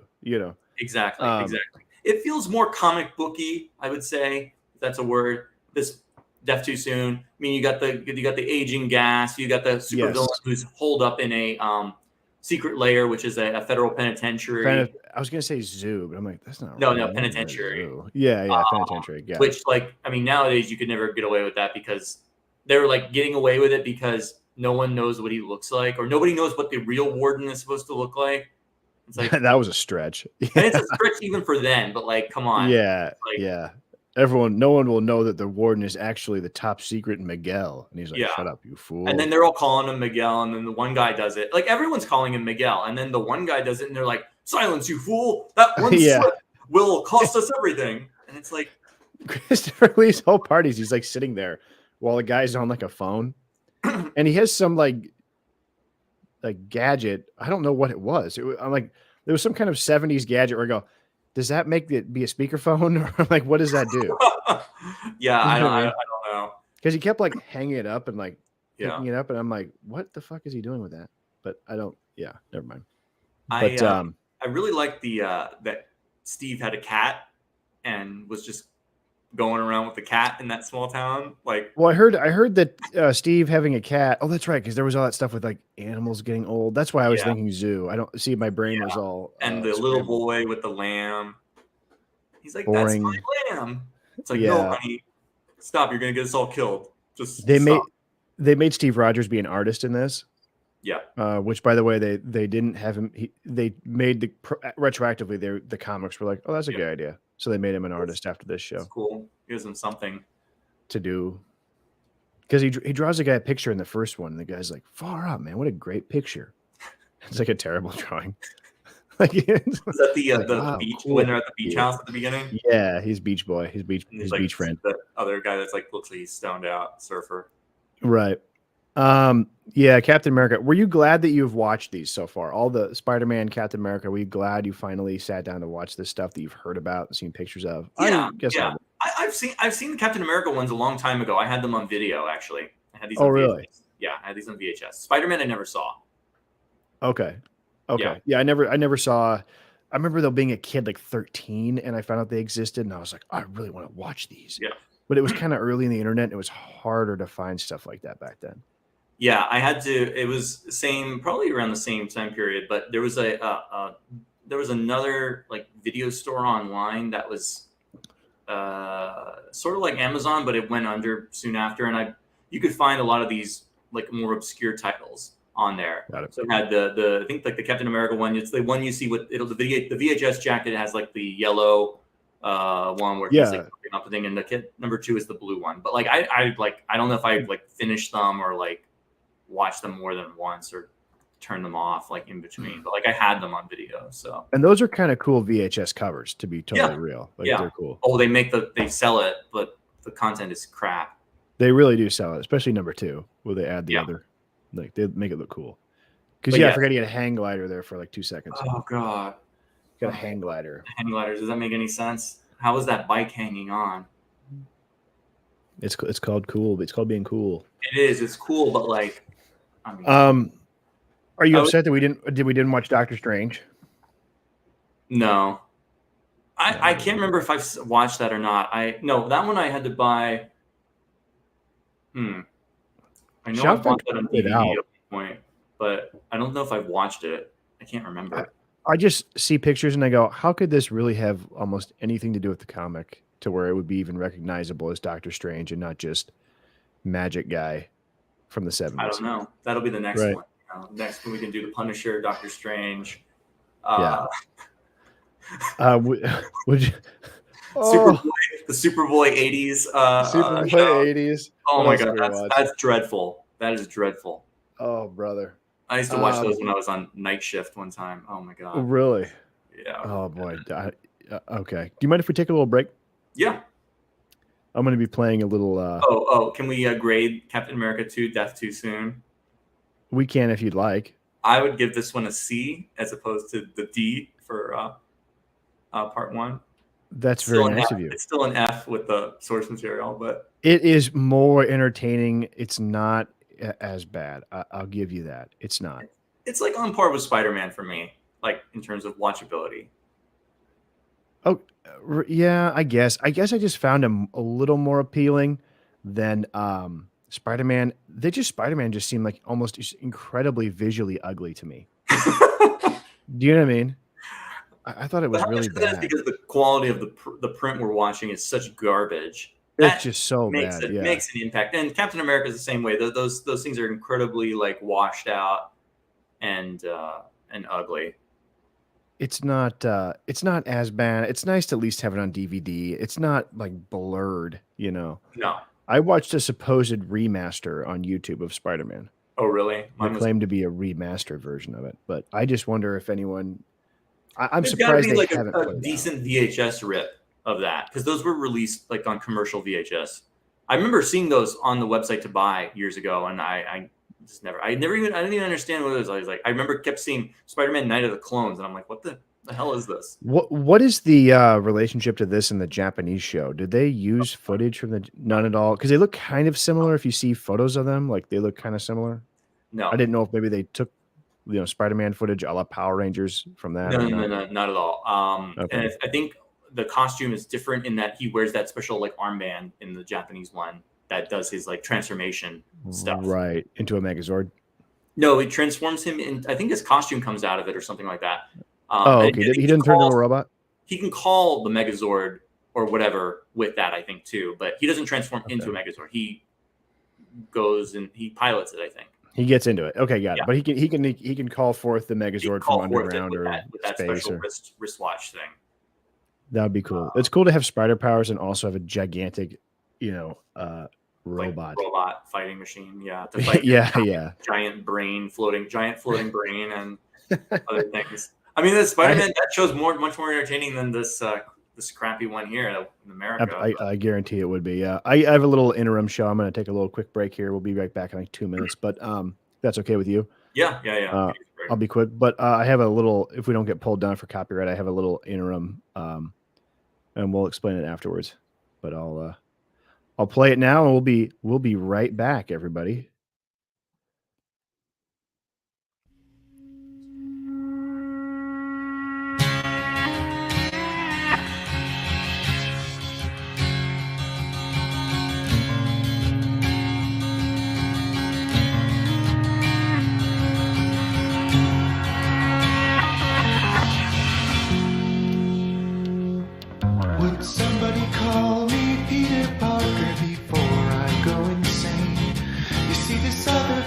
That I've been lately forgot he had a name. I find super strength and fame ain't all that they're cracked up to be. 'Cause the only one that they don't help is me. And the spider's web flew through the air, and it landed on Peter Parker, who didn't even know it was there. As Spider-Man, I learned about those tangled webs we weave. As Peter, I wanna live my life, and it's either him or me. So Peter stays, and the Spider-Man goes. But the spider is only human, and Peter says it's time to stay away. fighting both sides of a mirror. Well, this crazy war's got me weary and I can't fight anymore.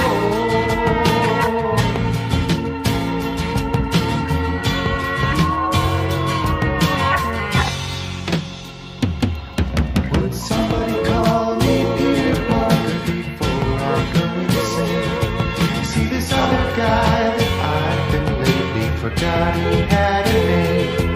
Playing like a child with new toys, I began to love my game. But the rules all disappeared and then it changed. And the spider's web flew through the air. And it landed on Peter Parker, who didn't even know it was there. As Spider-Man, I set my trap in hopes to catch a fly. As Peter, I've been caught in my own web, and that's a crime. So Peter stays, and the Spider-Man goes. But the spider is only human, and Peter says it's trying to spin a web of his own. It's like fighting both sides of a mirror. Well, this crazy war's got me weary, and I can't fight anymore. It's like fighting both sides of a mirror. Well, this crazy war's got me weary and I can't fight anymore.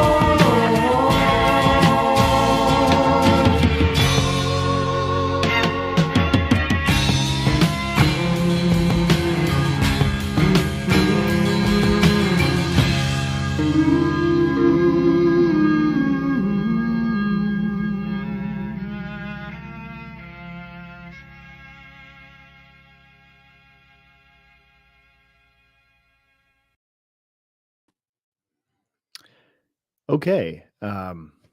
That was from the album Rock Reflections of a Superhero, which was produced in the mid 70s as a Spider-Man rock opera album. You ever listen to this, Ryan? I have not listened to that, but that sounds vaguely familiar. I've read about that, but that was actually interesting. Become a meme like recently. I'll send the album cover here. So yeah, it's what did you think of that song? Did you enjoy it? I did leave the room for a few minutes, so I did not hear Oh, it. I see. Okay, so yeah, that's fine. But it's a very interesting thing. You can find it on like Apple Music and Spotify. But it was like I don't know really what they were going for. I think Stan Lee would have just like anytime anyone wanted to do anything with cross media with Marvel, he was just like, Sure. yeah, absolutely, right. So it was like It's the money, you know. It's like yeah. So it was like a an album with like decent music, you know, kind of like the Transformers, the movie album or something. that album is spectacular. You know what? You're right. Exquisite. It is. It's That really album good. is exquisite. Okay, the touch and touch. Dare and the Transformers theme, And Dare to be Stupid, or Instruments whatever. of Destruction. Yeah, that was that. You're right. I don't mean to talk shit. That was just my first sort of. But the touch is actually a legitimately good song. Sorry, haters. Dare as well. Yeah, Dare's good too. To all you can survive. Yeah, that's a good Boogie Nights Would you reference. say that this is akin to the? Oh, I've seen that. I've seen that. Yeah, picture. it's a meme now, where people like cut the Spider-Man out and they'll just put, you know, whoever they want. You know what I'm saying, right? Which is kind of funny. And it's thinking about the man I want to be, and it'll be like, you know, fucking Jeffrey Epstein or something, right? And but I saw that and I'm like, that is the Spider-Man rock album from the 70s that they're using as that meme. I mean, that's wild. But yeah, there's some decent tracks on that record for sure. Better, I'm sure it's better than the Spider-Man Turn Off the Dark soundtrack. You know, I never listened to that. Was that bad? I saw the play on Broadway. It was. Oh, you horrendous. did see it? Oh yeah, The I one got that it was there did before anybody it die or closed down. fall or anything? No, thankfully not. But it was trash. I mean, it was total trash. So think about how bad all of these movies that we've talked about are, and then amplify that like 1 million or like 2 million about how bad that Spider-Man musical was. Not because of the content of the songs, which were kind of atrocious and tedious of themselves, but like how much they just denigrated the source material and change it into just nonsense. R.I.P. I have the playbook or the souvenir book. I Playbill. bought that from. That's cool. Yeah, I had this always heard a lot experience is about worth it. going to see. You know. Yeah, absolutely. You can say you saw it, right? Yeah. Um, 'Cause, you know, I'd always get dragged to Broadway musicals, so I was like, "We're going to see the Spider-Man one." You know. Can you say Got it. that you've seen the Hulk? Because I know Jack McGee is always on the hunt for the Hulk. Police reporter Jack McGee, who by this, I mean, the idea that the Hulk would be a conspiracy theory after how many times he is in like public turning into the Hulk with like tons of witnesses is, you know, but the Incredible Hulk show. What do you think? Oh, I love it. I've been a fan It's of this good. show for a long time. This is one of those ones that, you know, I'd always hear about from like my mom or, you know, like people that are older, and they'd say like, "Oh, did you know there was an Incredible Hulk TV show?" And then it's like, "Oh, okay." And then right around the time of the Hulk movie, the 2003 movie, the Eric Bana Yes. one, that was when the show, like, I started watching it because it was more widely available at that time. I don't know if it came back into syndication or a rerun on TV, but I definitely bought the DVD around that time. And I think the first one that came out was like a compilation greatest hits DVD. Oh, sure. So I slowly got into it more and more. And, you know, I guess the teenager version of myself was like, I can appreciate this, but it's so radically different than what I'm expecting from the Incredible Hulk as a comic book fan, that I Right. was like a little taken aback by it as well. I think it ages quite well for what I it agree. is. I think it's good television in and of Yes. itself. And looking back as an adult, I think I understand why they had to do what they did. I think they could have been a little bit more. I think they could have pushed the boundaries a little bit more on some science fiction sort of villains. Yes. My reaction as a kid was basically the same as yours, where I was like, I like to watch things from the 70s. I appreciate this. I like it. The Hulk parts are cool, but I kind of didn't really get it. In rewatching it, I enjoyed it. I mean, this is something I could turn on every night and just kind of fall asleep to. Mhm. Bill Bixby is so appealing Mm. as a lead. He is really, I guess as a kid, I thought he was maybe kind of boring, but now I'm like, dude, this guy is like really awesome. You really like him. He's Yes. incredibly like, he's charismatic in a very understated way. Right. I started even watching the A&E biography they did of him Oh, really? when the Hulk movie came out, when there was sort of like a revision, you know, sort of revival of Mhm. appreciation for the Hulk. But this was a big, popular hit show, and that was really driven home to me through researching the Return of the Incredible Hulk and what a hit it was. How Yes. excited people were to watch it again, right? Mhm. Lou Ferrigno is a little hokey, I think, by today's standards. There's sometimes where he looks really good. The initial transformation of Bixby in the pilot episode, which I didn't get to rewatch this go around, but I have seen probably twice, so I know. But that transformation in the rain that we see in the intro, the theme song, Yeah. is excellent. And I like how in the early episodes they did transitory makeup on Bixby's face, to where it wasn't just that he went white eyes and then disappeared and then Hulk came up, right? It was that you saw his face kind of like transition into the Hulk. They kind of got away from that. I imagine Bixby was probably like, no more of that shit. I don't want to do Yeah. makeup anymore, right? But I really enjoy the show. You rewatched the pilot, correct? I did, and it had been quite a while since I'd seen this. That pilot episode. It still holds up. It's among the best. I wouldn't say it's as good as the Wonder Woman pilot, but it's very close. I like the Wonder Woman one more because it is very comic accurate. This is interesting because it is sort of comic accurate. Like, it takes the general idea of the Hulk and the Hulk's origin, and it's like, well, we're not going to do that, but we're going to do something that's sort of like that and take the general thematic idea, which I can respect.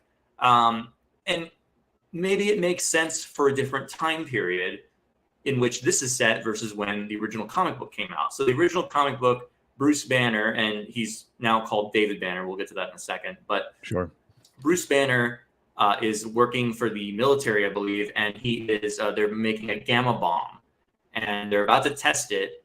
And as they're about to test it, he notices that there's a teenager who has driven his motorcycle out into the testing area unwittingly, and this teenager Rick Jones is going to be killed in the explosion if he remains there. So he on his own goes out there to rescue him, pushes him aside, but in doing so he gets caught in the gamma radiation explosion and becomes the Hulk.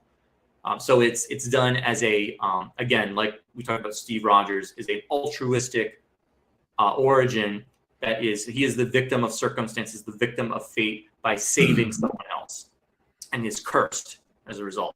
Here, it's different. He is trying to unlock the secret of what makes certain individuals capable of, experiencing great strength at moments of great stress or tragedy. So we get a tacked on backstory about his wife was in a car accident. She was trapped. He was unable to rescue her by, removing debris or whatever else, and she died. So he is constantly looking for people who are in similar situations who were able to do these. You always hear about in the news, like extraordinary individuals gained superhuman strength to save their loved one, save their baby, save whatever. And so why did that not happen to me? And he finds out that all the people who, there's some genetic component to it as well that he finds out, and he has that. But at the time when he was experiencing his tragedy, there was a low nadir of gamma radiation in the atmosphere and the environment, and all the other people had high levels of gamma radiation exposed to them at that time, and that was the key. So he decides, well, I'm going to unlock my own potential. I'm going to crank the gamma radiation up to the max on my gamma machine that I have here. It's a freaking cool machine that he straps himself in with the chin strap and the head strap. And Super all that. cool. And he exposes himself. Yeah. Like visually, it's exceptionally well done. Incredible. For how to do this on a TV budget. You can recite the theme song, can't you? Dr. David Banner, physician, scientist. Looking for a way to tap into the hidden strengths that all humans have when an accidental dose of gamma radiation alters his body chemistry. Now, when Dr. Banner becomes angry or outraged, a startling metamorphosis occurs. Right? I mean, come on. It's like so good. And the guy who does the intro and the theme song is also the voice of the Hulk going. That's Ted Cassidy. Ted Cassidy. Sure. Lurch from the Addams Family. Oh, really? Oh, yep. Wonderful. His voice is spectacular. Oh, he's great. He's on. He's all over Hanna-Barbera cartoons in the 70s. Like the creature is driven by rage. Black Manta, and maybe Bizarro, but I'm not sure. Oh, is that right? Definitely Black Manta, augmented by the voice box. But awesome. Yeah, the creature is pursued by an investigative reporter. Mr. McGee, don't make me angry. Yeah, you wouldn't like me when I'm angry. And then we'll see that it's like Dr. Banner was believed to be dead, and he must make the world believe that he is dead before he controls the raging spirit that dwells within him. Dun, dun, dun, dun. It's a great intro. Have you seen the Family Guy parody? No, I have not. No, sorry. Oh, it's beautiful. I'll look it up. Epic. You have to, with Stewie Griffin as David Banner, and then instead of the part where he's changing the tire, he's like, "Oh my God, I got so worked up changing this tire." Yeah, I'll have to check it out. But no, I just Bill Bixby is great. I've had more appreciation for him watching these television films, which is primarily what our concern. We watched The Return and The Trial of the Incredible Hulk, the 88 and 89 respectively television continuations of the show, which was canceled in 82. Right. I wasn't able to rewatch the pilot before we do that. Of course, yeah. Did you watch Death in the Family? I did. I watched the two-parter, so I wasn't able to watch the pilot for whatever reason. I bought the season on Amazon. I don't have the. I looked up the Blu-ray. It's like fucking $100. I was like, damn, I think I got it on sale, but okay, I got it. It was kind of expensive. I was like, oh, fuck, okay, but like I bought the first season on Amazon. It didn't give me the pilot. It said unavailable. Yeah, I looked it up. I saw it's unavailable. I don't know what the deal with that is. Yeah, why? I don't know. But so I watched the Death in the Family Part 1 and 2, which is like the second TV movie of the Hulk before it went to series, correct? Yeah, and man, what the... No, here's the thing. I thought it was kind of good. I mean... It's good, but it's like, does this need to be a 90-minute movie? This could be a good 40-minute, 45-minute episode, but the old man is a little much. Because there's like two Frankenstein kind of things going on there, where it's like him and the little girl, and then the old man, right? Yes. So I get what they were trying to go for. I However, it's not as effective. And then I watched the documentary, which is on YouTube. They did a documentary of the Incredible Hulk TV series, which is pretty good. They interviewed Kenny Johnson, who was the creator of the show, extensively, who also went on to create the show V, which I will watch one of these days. And he did Bionic Woman and worked on. I don't think he created $6 Million Man, but he worked on it, and he created Bionic Woman. Yep. And he does a lot of interviews, and he's a pretty interesting interview. Like, he can just kind of recall all sorts of fun information. And he talks about the Hulk as he's like, oh, we did a highbrow show. I didn't want to do any comic book, blah, blah, blah. I'm too good for that. I'm like, okay, dude. Like, when you get the Hulk fighting a bear, like, it's a little, and tossing a cart, like a stuffed bear across a lake. I'm like, okay. But did they talk in that interview about the bear? I read in another article about how Stan Lee was like, yeah, that's a great scene, but can we make it a robot bear? Yeah. And he's like, no.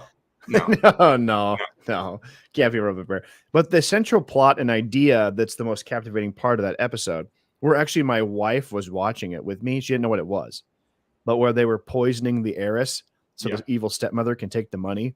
And Bill Bixby is like, hey, they're poisoning this girl. Watch my wife is like, oh, what is this? And they transforms into Lou Ferrigno, and she was like, bye. I said, Hulk, this is comic book. And I'm like, yeah, I tricked you. Right. But so you gotta get the normie viewers in, man, the normie viewer. But we talked about how the David Banner to Bruce transition, right? Which I think Stan Lee. Do you know why they had to switch that? Stan Lee always said that it was because it was gay or something. Right? Yeah, what the hell? They apparently, that's what Stan Lee is quoted in many articles as saying, is that the name Bruce was considered too gay. Now Kenny Johnson says that's not true, and the reason he changed it from Bruce Banner to David Banner was because he didn't like the alliterative comic book names. He liked Clark Kent, Peter Parker, Bruce Banner. So he thought David Banner was a stronger name, and his son's name was David, apparently, as well. Which got it. I think David Banner is kind of a strong name, and his middle name is Bruce, as we see on his headstone. But that was interesting. I read an article in Back Issues magazine where they interviewed. Oh, good, excellent. Did you read this too? Yes. And they said, so you thought that Bruce Banner was too goofy, and they go, did you ever think about the fact that your lead star's name was Bill Bixby? And he goes, oh shit, I never thought about that. Right. But there you go. That's a great magazine. I was actually going to send you that article. Yeah. But, it's like, oh, just talk about it. I know. I looked up. I know you can find like previews of a lot of the issues. I should buy some of them because they do great work of like really in depth. Comic book stuff. The back issues is great because that's all Bronze Age, like 70s, early 80s comic book stuff. And then Alter Ego, which that same publisher puts out, is all like silver, golden and silver age stuff. It gets really, really in the weeds, like comic book insider baseball stuff. Sometimes it's like way too much even for me. But it's still interesting. It's a good way to learn about a lot of stuff. And then I think it's Retro Fan is the other one they put out, which is like more media oriented. So they put out a lot of really good publications. Got it. But the Incredible Hulk TV show is really good. My experience with watching it as a kid was that it would be rerun on Sci-Fi during the day. Yep. So when I was sick from school, if I was really lucky, it was either a Battlestar Galactica all-day rerun day or it was a Hulk day. And sometimes I would fake sick to be like, oh, I want to watch Hulk all day, right? Which I would. And sometimes I was, like whatever, and I'd like kind of fall asleep until Hulk showed up. But no, I rewatched Death in the Family. I watched that, and I thought it was really good. I'm going to continue to watch the series actually after this. I just didn't have time with all we really watched a lot of stuff for this episode. The best thing in Death of the Family for me was William Daniels. I love him. I can watch him in anything. He was the bad doctor. He was the bad doctor. Yeah, he was good. I mean, maybe you'll know him as the voice of Kit from Knight Rider, but for me, he is. Yep. For me, my personal favorite role is he is Dr. Mark Craig on St. Elsewhere. He is the attending surgeon of record, who is like the bane of everyone's existence on that show. So got it, Michael. Listen to him speak all day long. That's cool. A lot of guys with great voices back in those old days, man. Yes. Those old shows. But Bill Bixby is he's a great actor. He's a great presence. Had a kind of a tragic life. I was doing some research on young. He died young, relatively, you know. Relatively young, like late 50s of colon cancer. His wife, prostate cancer, I believe. prostate cancer. Yeah. His wife, I'm trying to remember her name, but she was in Walking Tall with Jodan Baker. And she was like his she's beautiful. She's in that movie as sort of a hanger on at the local bar who becomes sort of his ally in his quest to rid the city of crime. If you haven't seen Walking Tall, you should check it out and watch my video review of it. But yeah, he married her and they got a divorce, very acrimonious, and she got custody of their child. And he was complaining to Bill that he was sick and not feeling very good, but she said, well, I want to go skiing and he's going to come. He's fine. And Bixby said, don't take him. He needs to go to the doctor, rest. Took him skiing. He died of some kind of just bizarre respiratory disease. She felt so bad about this that she actually killed herself. Like halfway through. Is this Brenda Bennett? Brenda Benet, yeah, his wife. Bennett, killed herself. And so that was halfway through the show. And a lot of people talk about, Bill's attitude. They said he got kind of goofy towards the end of the show because his son died. Even though he was divorced, he still very much loved his ex-wife and was real broken up about it. He got married like 3 more times. Like just he married like a waitress at a restaurant. They were married for like 8 months and just like kind of goofy stuff as he got older. But and Kenny Johnson's the last one right before he died. Then he had like 3 more marriages or 2 more before he died. But Kenny said he was hitting the cocaine a little hard for a while and then he had to like beat it. But so that he had kind of a tragic life.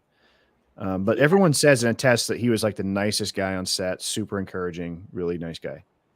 He had probably, it's a very impressive television career though, to have that many series under your belt, to go from, one show to the next. And this was his longest running show and probably the most successful out of all of them. But I mean, they're ones that at least, I'm not a huge fan of My Favorite Martian. It's okay, but it's my least favorite. What do you call them? The magical sitcoms of the 60s. They're like the ones with the like Bewitched, I Dream a Genie, My Favorite Martian. It's like you put 3 of them, 3 of a kind together. It's probably my least favorite, but it's okay.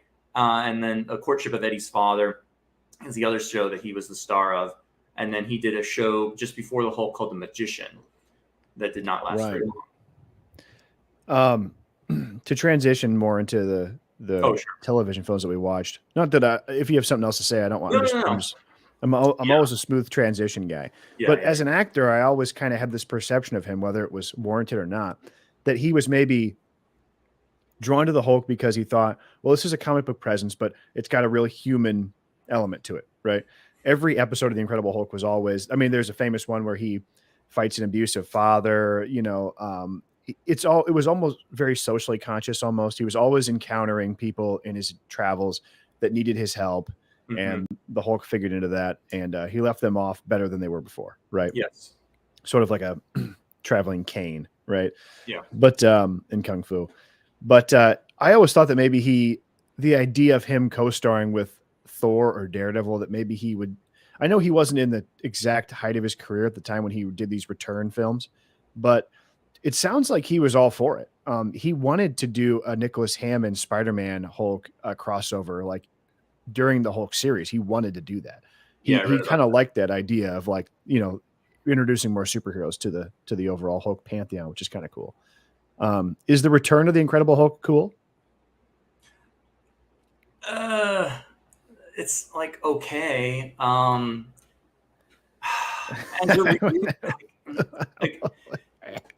I guess it's hard to describe these movies, these reunion films, because it's like you have to approach them from different angles. So what are they? Is it a reunion film? Yes. Is it also a backdoor pilot for another show? Yes. So you're balancing and juggling 2 separate like intentions in one, and you can successfully do that and merge them together. I don't think it accomplishes that at all.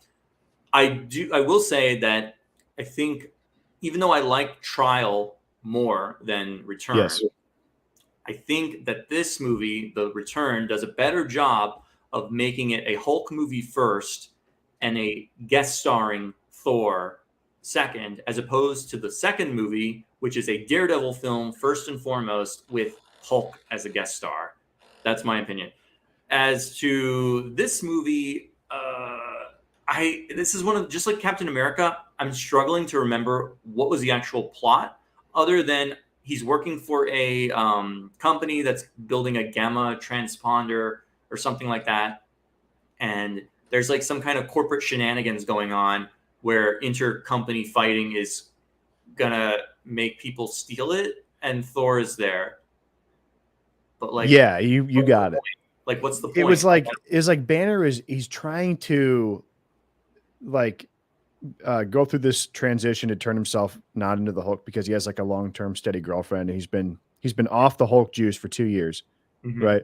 And then Don Blake, who I guess is his former student or something, shows up and turns it off for whatever reason. Yeah. And I thought that he was going to have some information about like, oh, this is actually going to kill you or don't do this. And I learned about it, but not at all. He just turns it off and he goes, hey, I want to talk to you. It's like, give the guy 2 fucking minutes, man. Like the Don Blake character is very aggravating. He's played by this sort of like Ducky style nerd of the 80s, right? Yes. Very John Cryer vibes. I was going to say Doofus.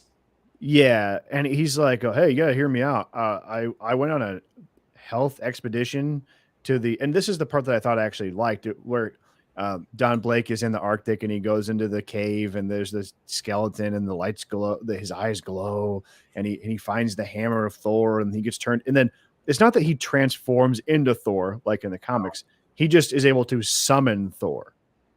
Right. Yeah. He's like a magic genie, like Aladdin. That's the closest explanation I can give to what this is, and it's bizarre. It's bizarre. What were they thinking? Like, what? I think they were thinking that these 2 opposite guys would be a fun pairing, but then it just makes Don look like an asshole. It's like, why would he put him back in the hammer? Like, why wouldn't he just let him be a regular guy all the time? The other thing that pissed me off too, just right off the bat, was that he's telling Bruce Banner this story, and he goes, this sounds so crazy, I don't believe you. And he goes, oh yeah, reach into my bag. And he just pulls out this tiny little hammer that weighs like 1 pound. And I'm like, what if he was like, hey, see this hammer that I'm holding? And he puts it down on the table and he goes, try to pick it up. And if Bruce couldn't pick it up, he'd be like, whoa, this is crazy. He goes, yeah, it's a magical hammer. Only I can carry it. Right? Why didn't they do that? Because they never read a Thor comic book. Got it. Okay. Yep. That's right. Because he's not even a god, as far as I can tell from this. And he's not as guardian either. It's just vaguely kind of connected to Norse mythology. Thor was kind of like a selfish guy, and he was denied access to Valhalla. And that's kind of what they turn it into. And they don't call the hammer Mjolnir. It doesn't have any lightning powers or any kind of electrical powers. It's just there as like his cage. Yeah, his lamp. It's really his lamp. It's his lamp. You're right. Yeah. I mean, that's what this is. This is Aladdin. I'm calling on the genie for help. Why they thought to go with Thor first? Like Daredevil makes a little bit of sense. It's a little grounded in reality, kind of like the Hulk show was.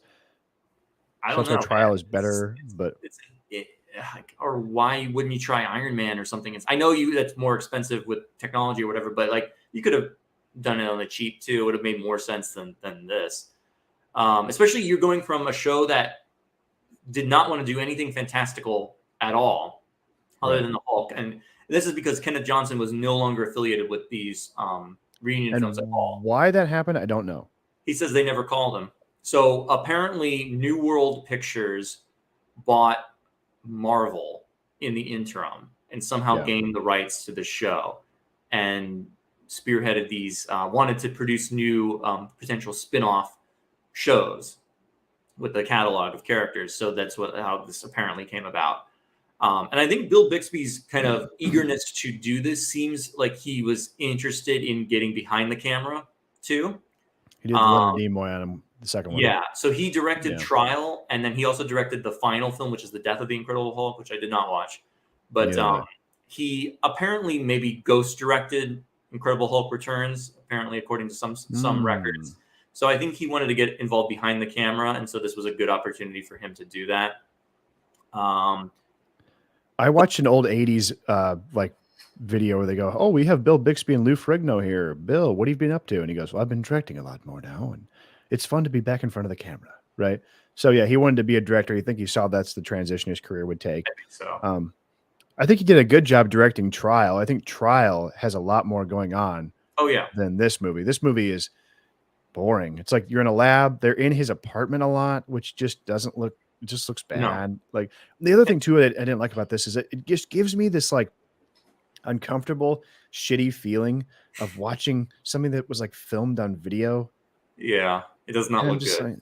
like, it just looks bad and cheap, and I don't know. It And just it didn't make me poor Jack Colvin. I mean, this guy does not get anything to do in this movie. had He's nothing. like, Why? they felt like they were obligated to have him back and Yeah. at least do something with him. Like, And with Thor and Hulk, it's like it's easy with the Hulk on the old show. Yeah, he's not lifting up a tank, right? But he would like throw guys around. On Homecoming, I thought they did a pretty good job of him.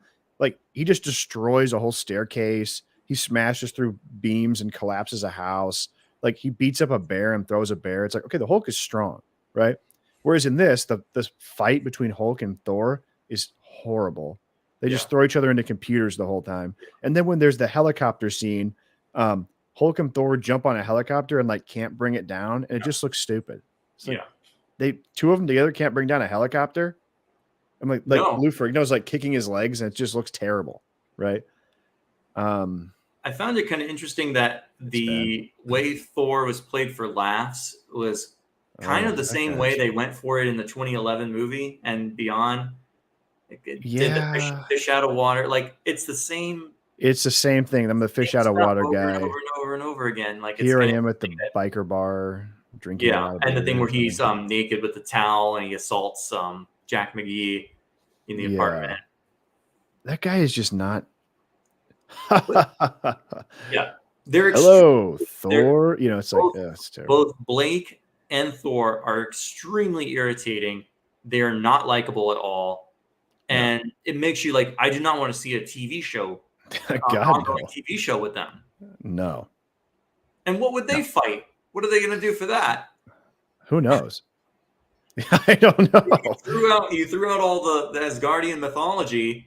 Like, what are they going to do? Fight generic bank robbers too? And then we had to have all those scenes of like Bill Bixby being like, "Have you ever asked how Thor feels?" And he's like, "Oh, I guess not." And then he like brings Thor out and he goes, "Let's go to a bar or something." Like it was just, you get like the terrible like Roadhouse Blues music about the big guy being in town and shit. It was bad. Thor is totally unlikable. He's a really raw actor. I mean, just like you can tell he's like a sunny California beach guy playing like, you know, this Norse god, and he's just very bad. Maybe he would have got along well with Reb, but Reb Brown. Very much. I mean, definitely better than Reb, but only because you could tell he like cares and is going for it, but not because he's good. You know.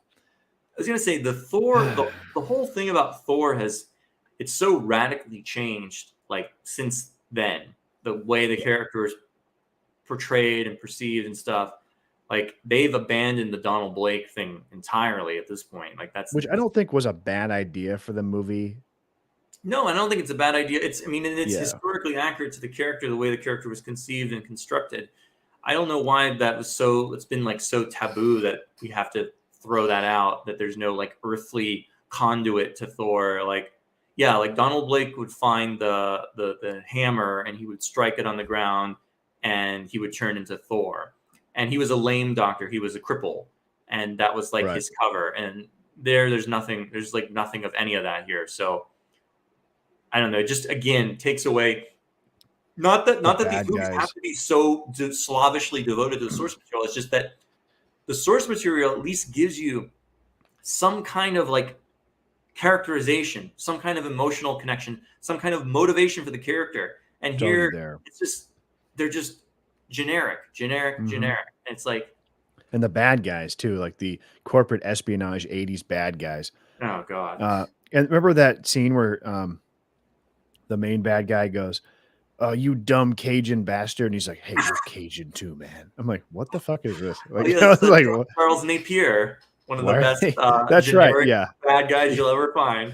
But he was doing this voice where he's like, "Oh, we're going in there now to get the Hulk." I'm like, what the fuck? And then he's like, "We're both Cajun." I'm like, what does that have to do with anything? Oh my god. Yeah, this Why movie, are you Cajun?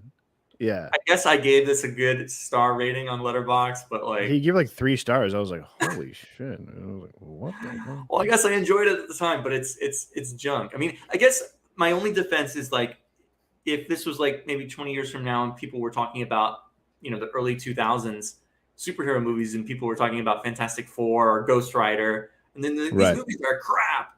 And it's like, yeah, they are. They're crap, but like they're kind of fun and they're kind of enjoyable and you can watch them, but like they're crap.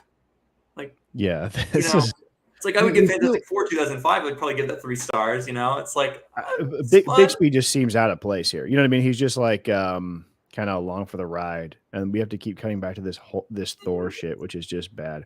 I don't think my not as nose much. sniffed you out. At least the focal point of the movie is his story and his he needs to get the gamma transponder and he has to sacrifice it at the end to save his girlfriend.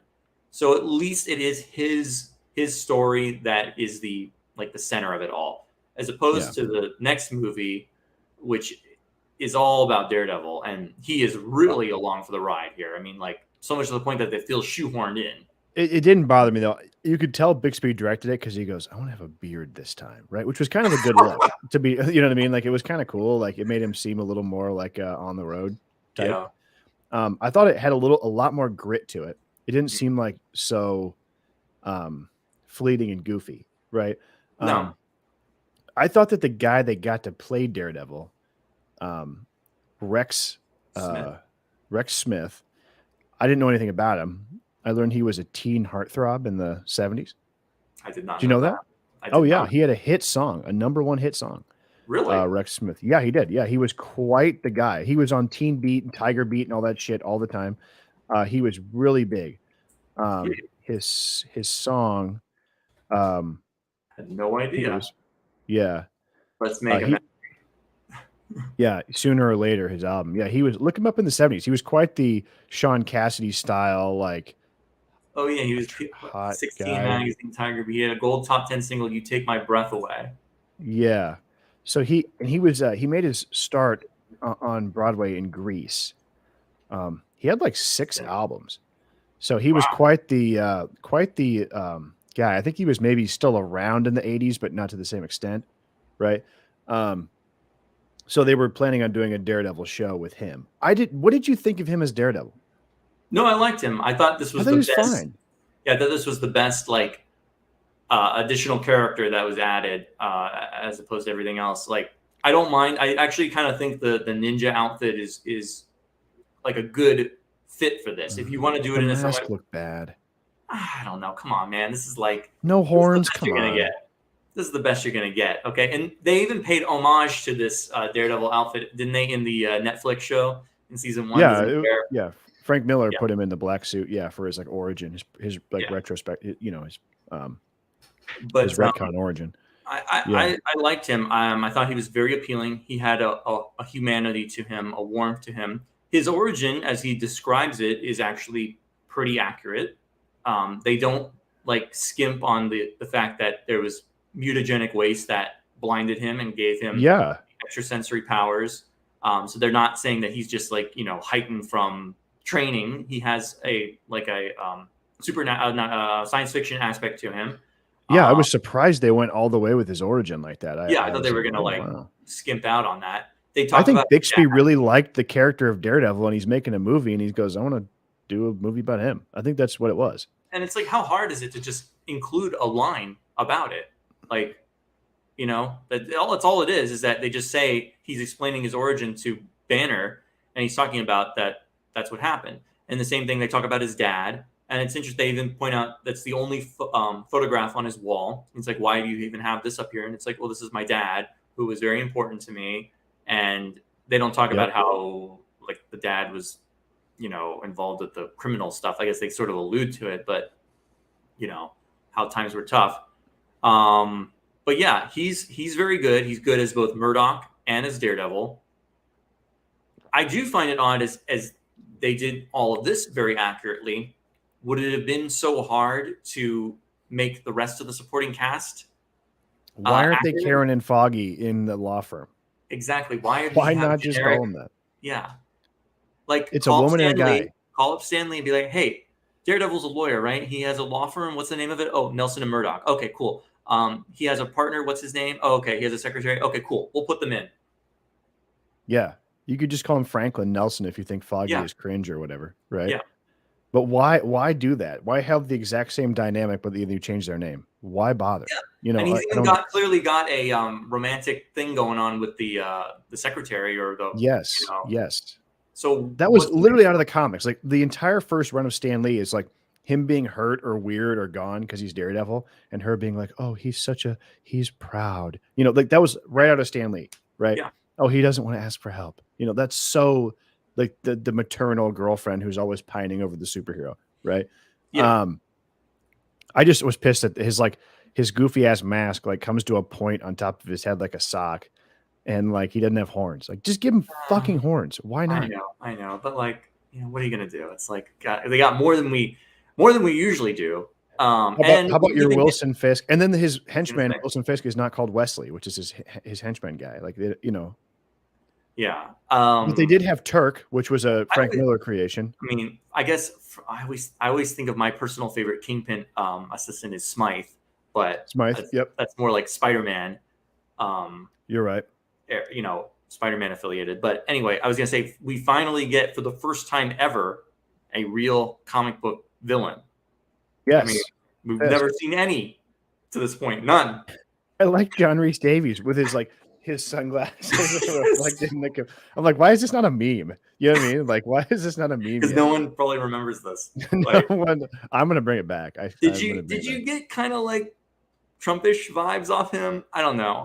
Sure. I mean, Trump was a guy back then too. He's like, I'm at the top of the tower. Here, I'm the coolest guy. Especially with that tower and the marble like everywhere. I don't know. I just kind of got. It's a cool set. The ending, the climax was weak, and I was shocked that he didn't turn into the Hulk at the end. Oh yeah, did he even turn into the Hulk?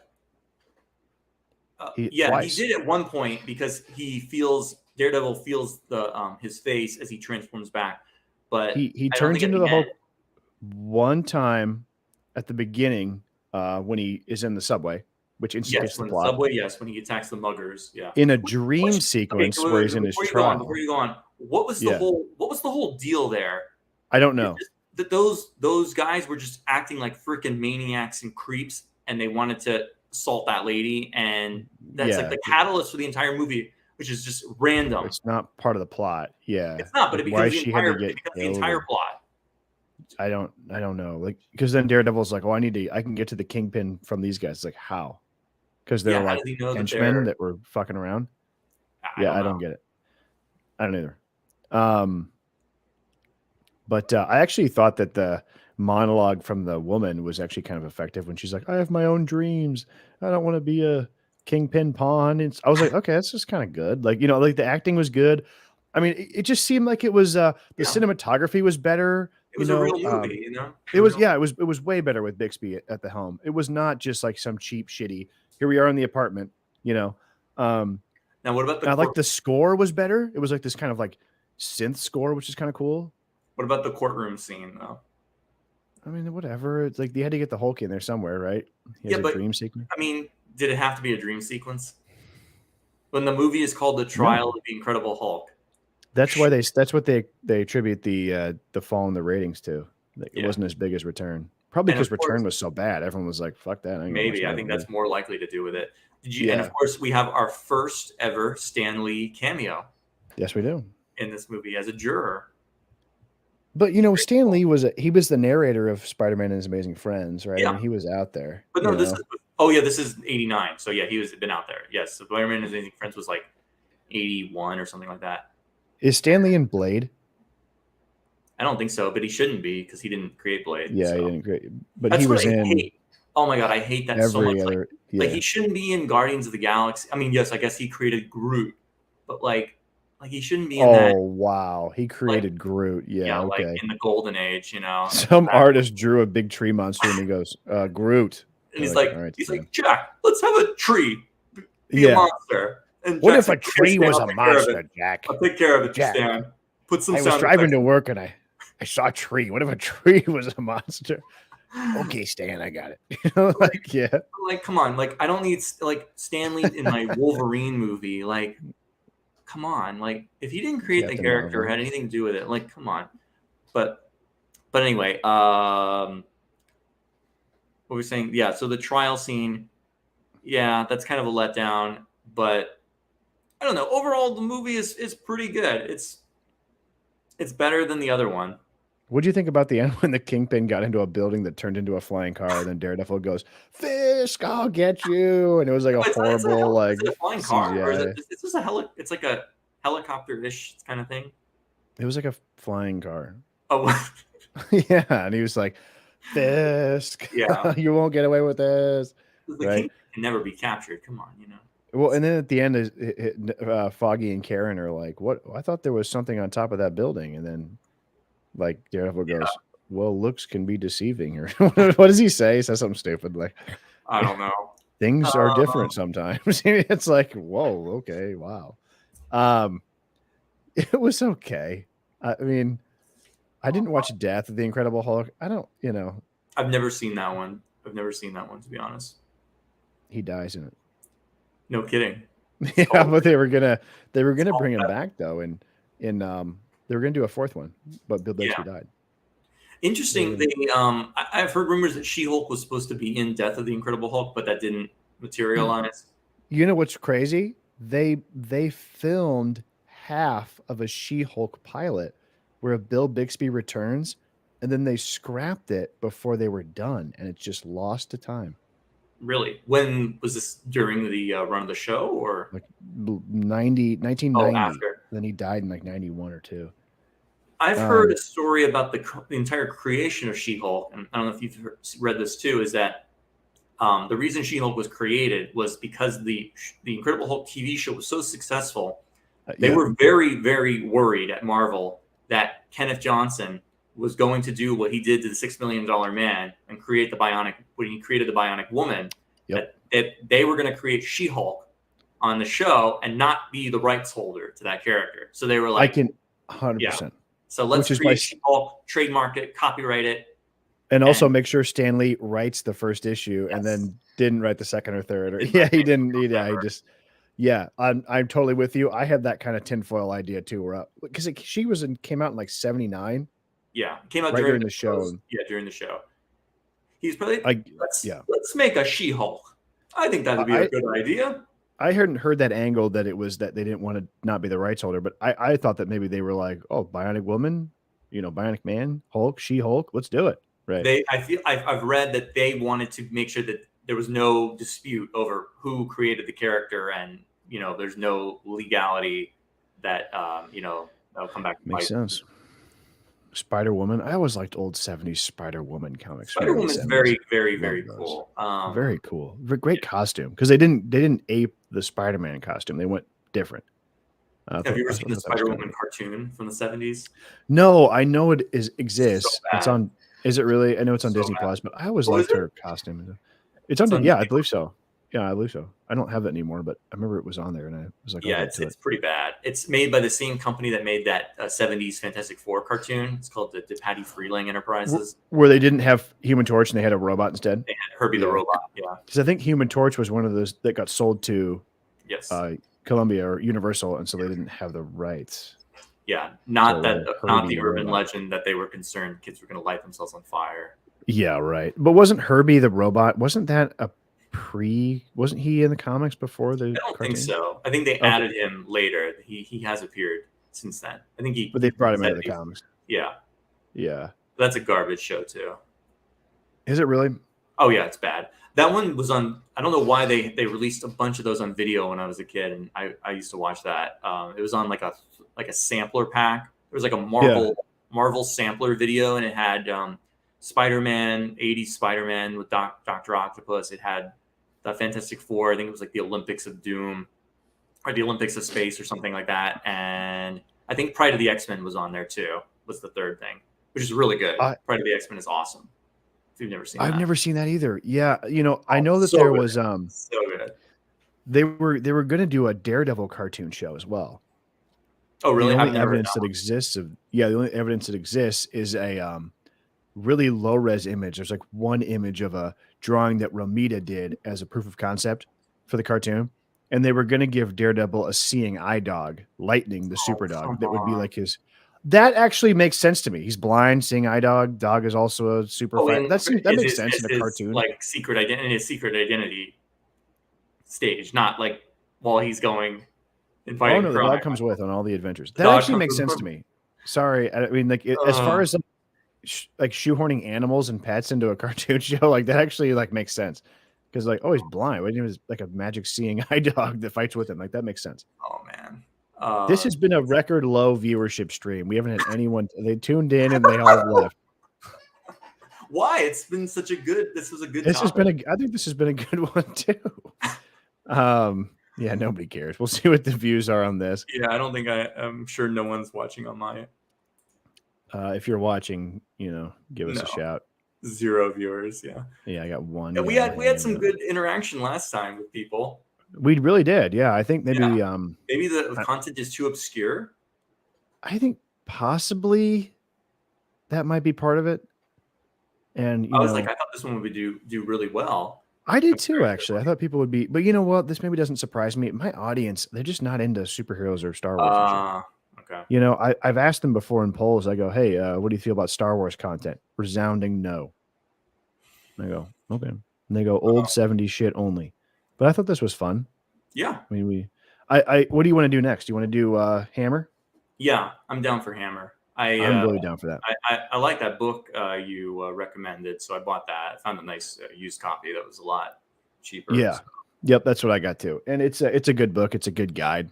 Yeah, and I found another one that looked interesting. It was like called the Horror Guys Guide or something, and they wrote up this person wrote like a bunch of different horror books of different eras. I bought the Hammer one. I bought the Silent Era one from these people. So great.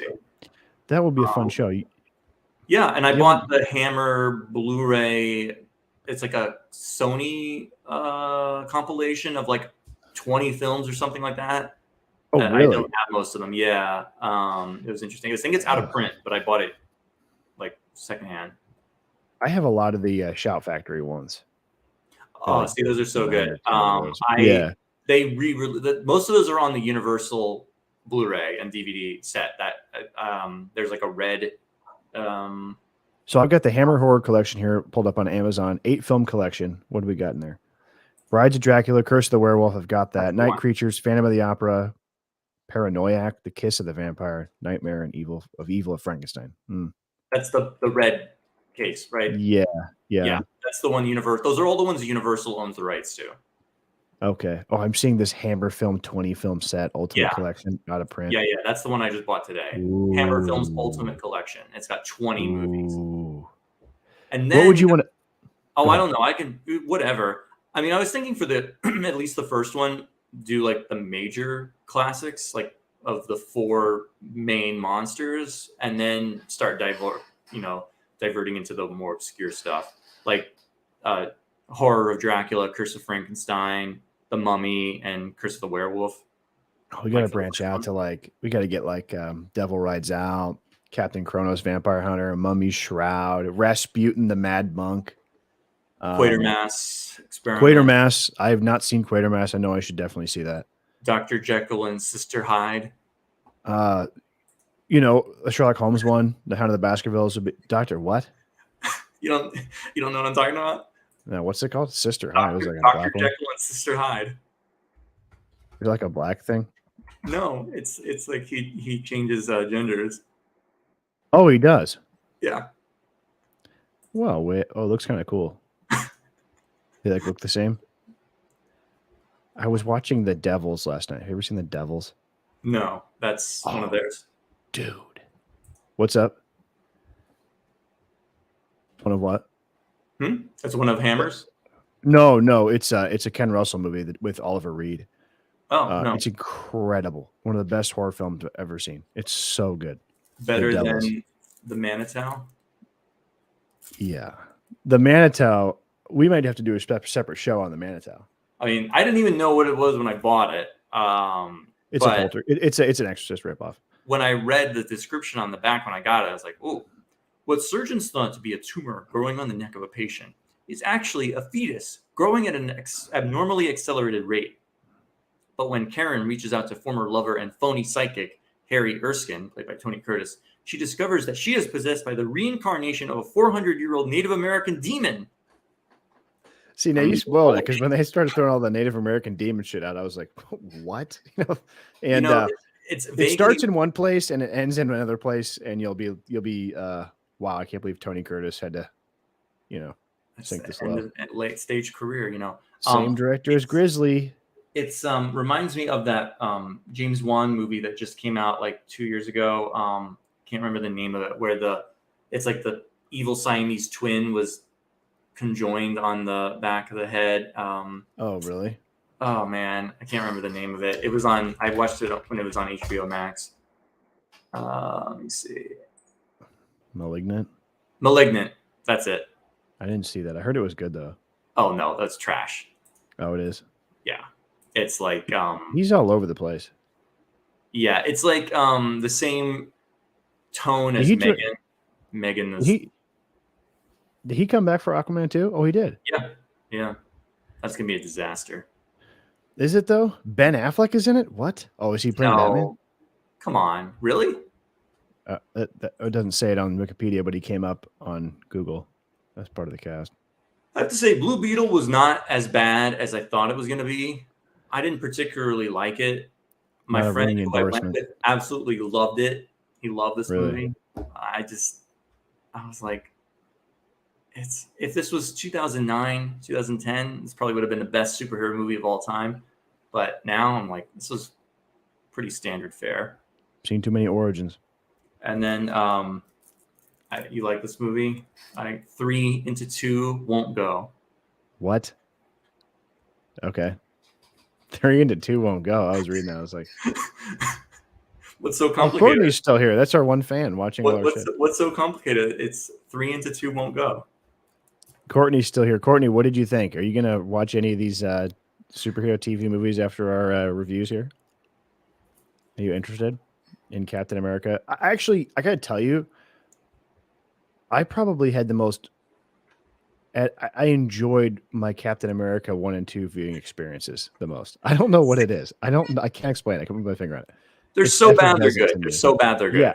I would just both times I watched them, I was like, okay, so I get up early, like I kind of like run and stuff, and like I'll just put it on my treadmill and just watch some of the shit like Spider-Man, right?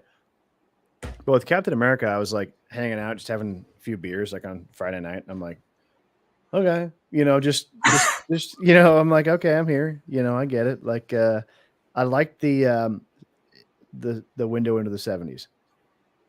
Yeah. But Wonder Woman by far is the best. It was excellent. Yeah, I wouldn't recommend Captain America 1 or 2 to anyone outside of like you really Guantanamo Bay. No, I mean like if you like 70s TV movies and you like this kind of stuff and you want to watch it, by all means. Like there's worse probably, but I wouldn't recommend it. Like telling someone that you're gonna watch a really good movie. Like I would say watch the Wonder Woman pilot, watch the Incredible Hulk pilot. Yeah, totally. Don't watch Spider-Man. Don't watch Captain America.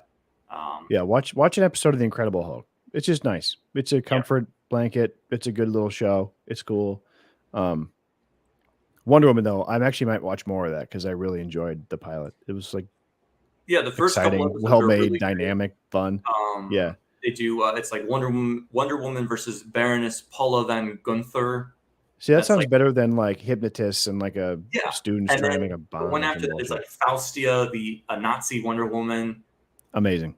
Yeah, exactly. It's I just found it very fun. It's like not taking it too seriously, but it's lush. It's well made. It's funny. It's got like some sex appeal to it. It's like, it's got something going on. A lead actress that you can Red Brown. Wow. Cool. Yeah, your dad, he shook up all the big shakers and movers.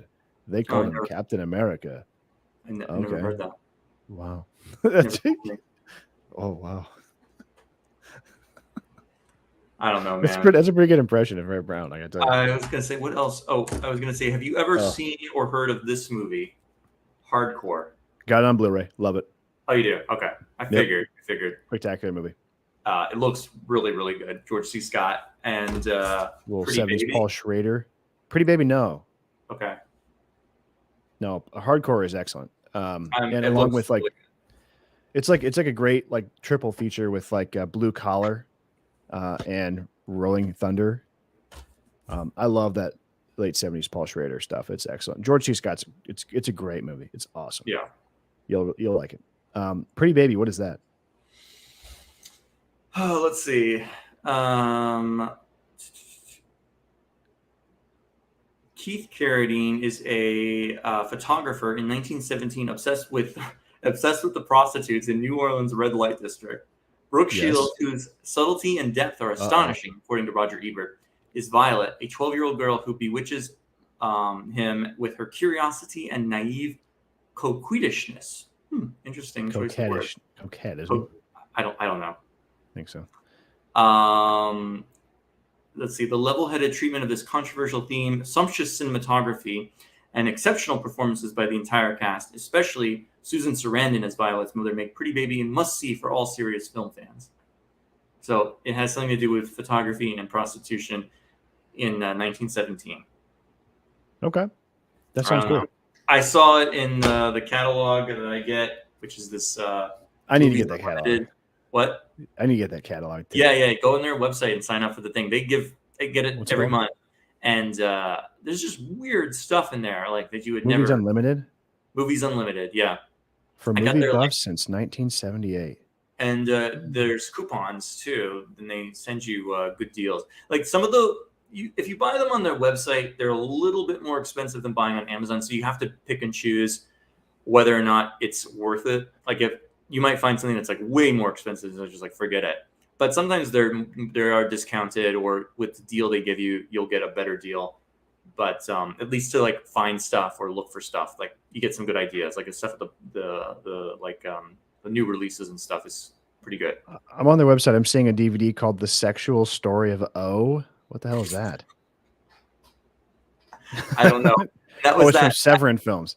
That was Severin that picture I sent you from the catalog of the like the Nazi exploitation genre. Hell yeah, yep, like, for sure. Yeah, it's like, why does this stuff even exist, and why is it on Blu-ray? Of the SS, I've seen that. Which one? It's like Ilsa. No. This was like way more extreme. This was like way more extreme. Oh, okay. Okay, you ever go on like Severin Films? Like, don't they do all the porn stuff? I think that's them. I think that's them. Yeah. That was the.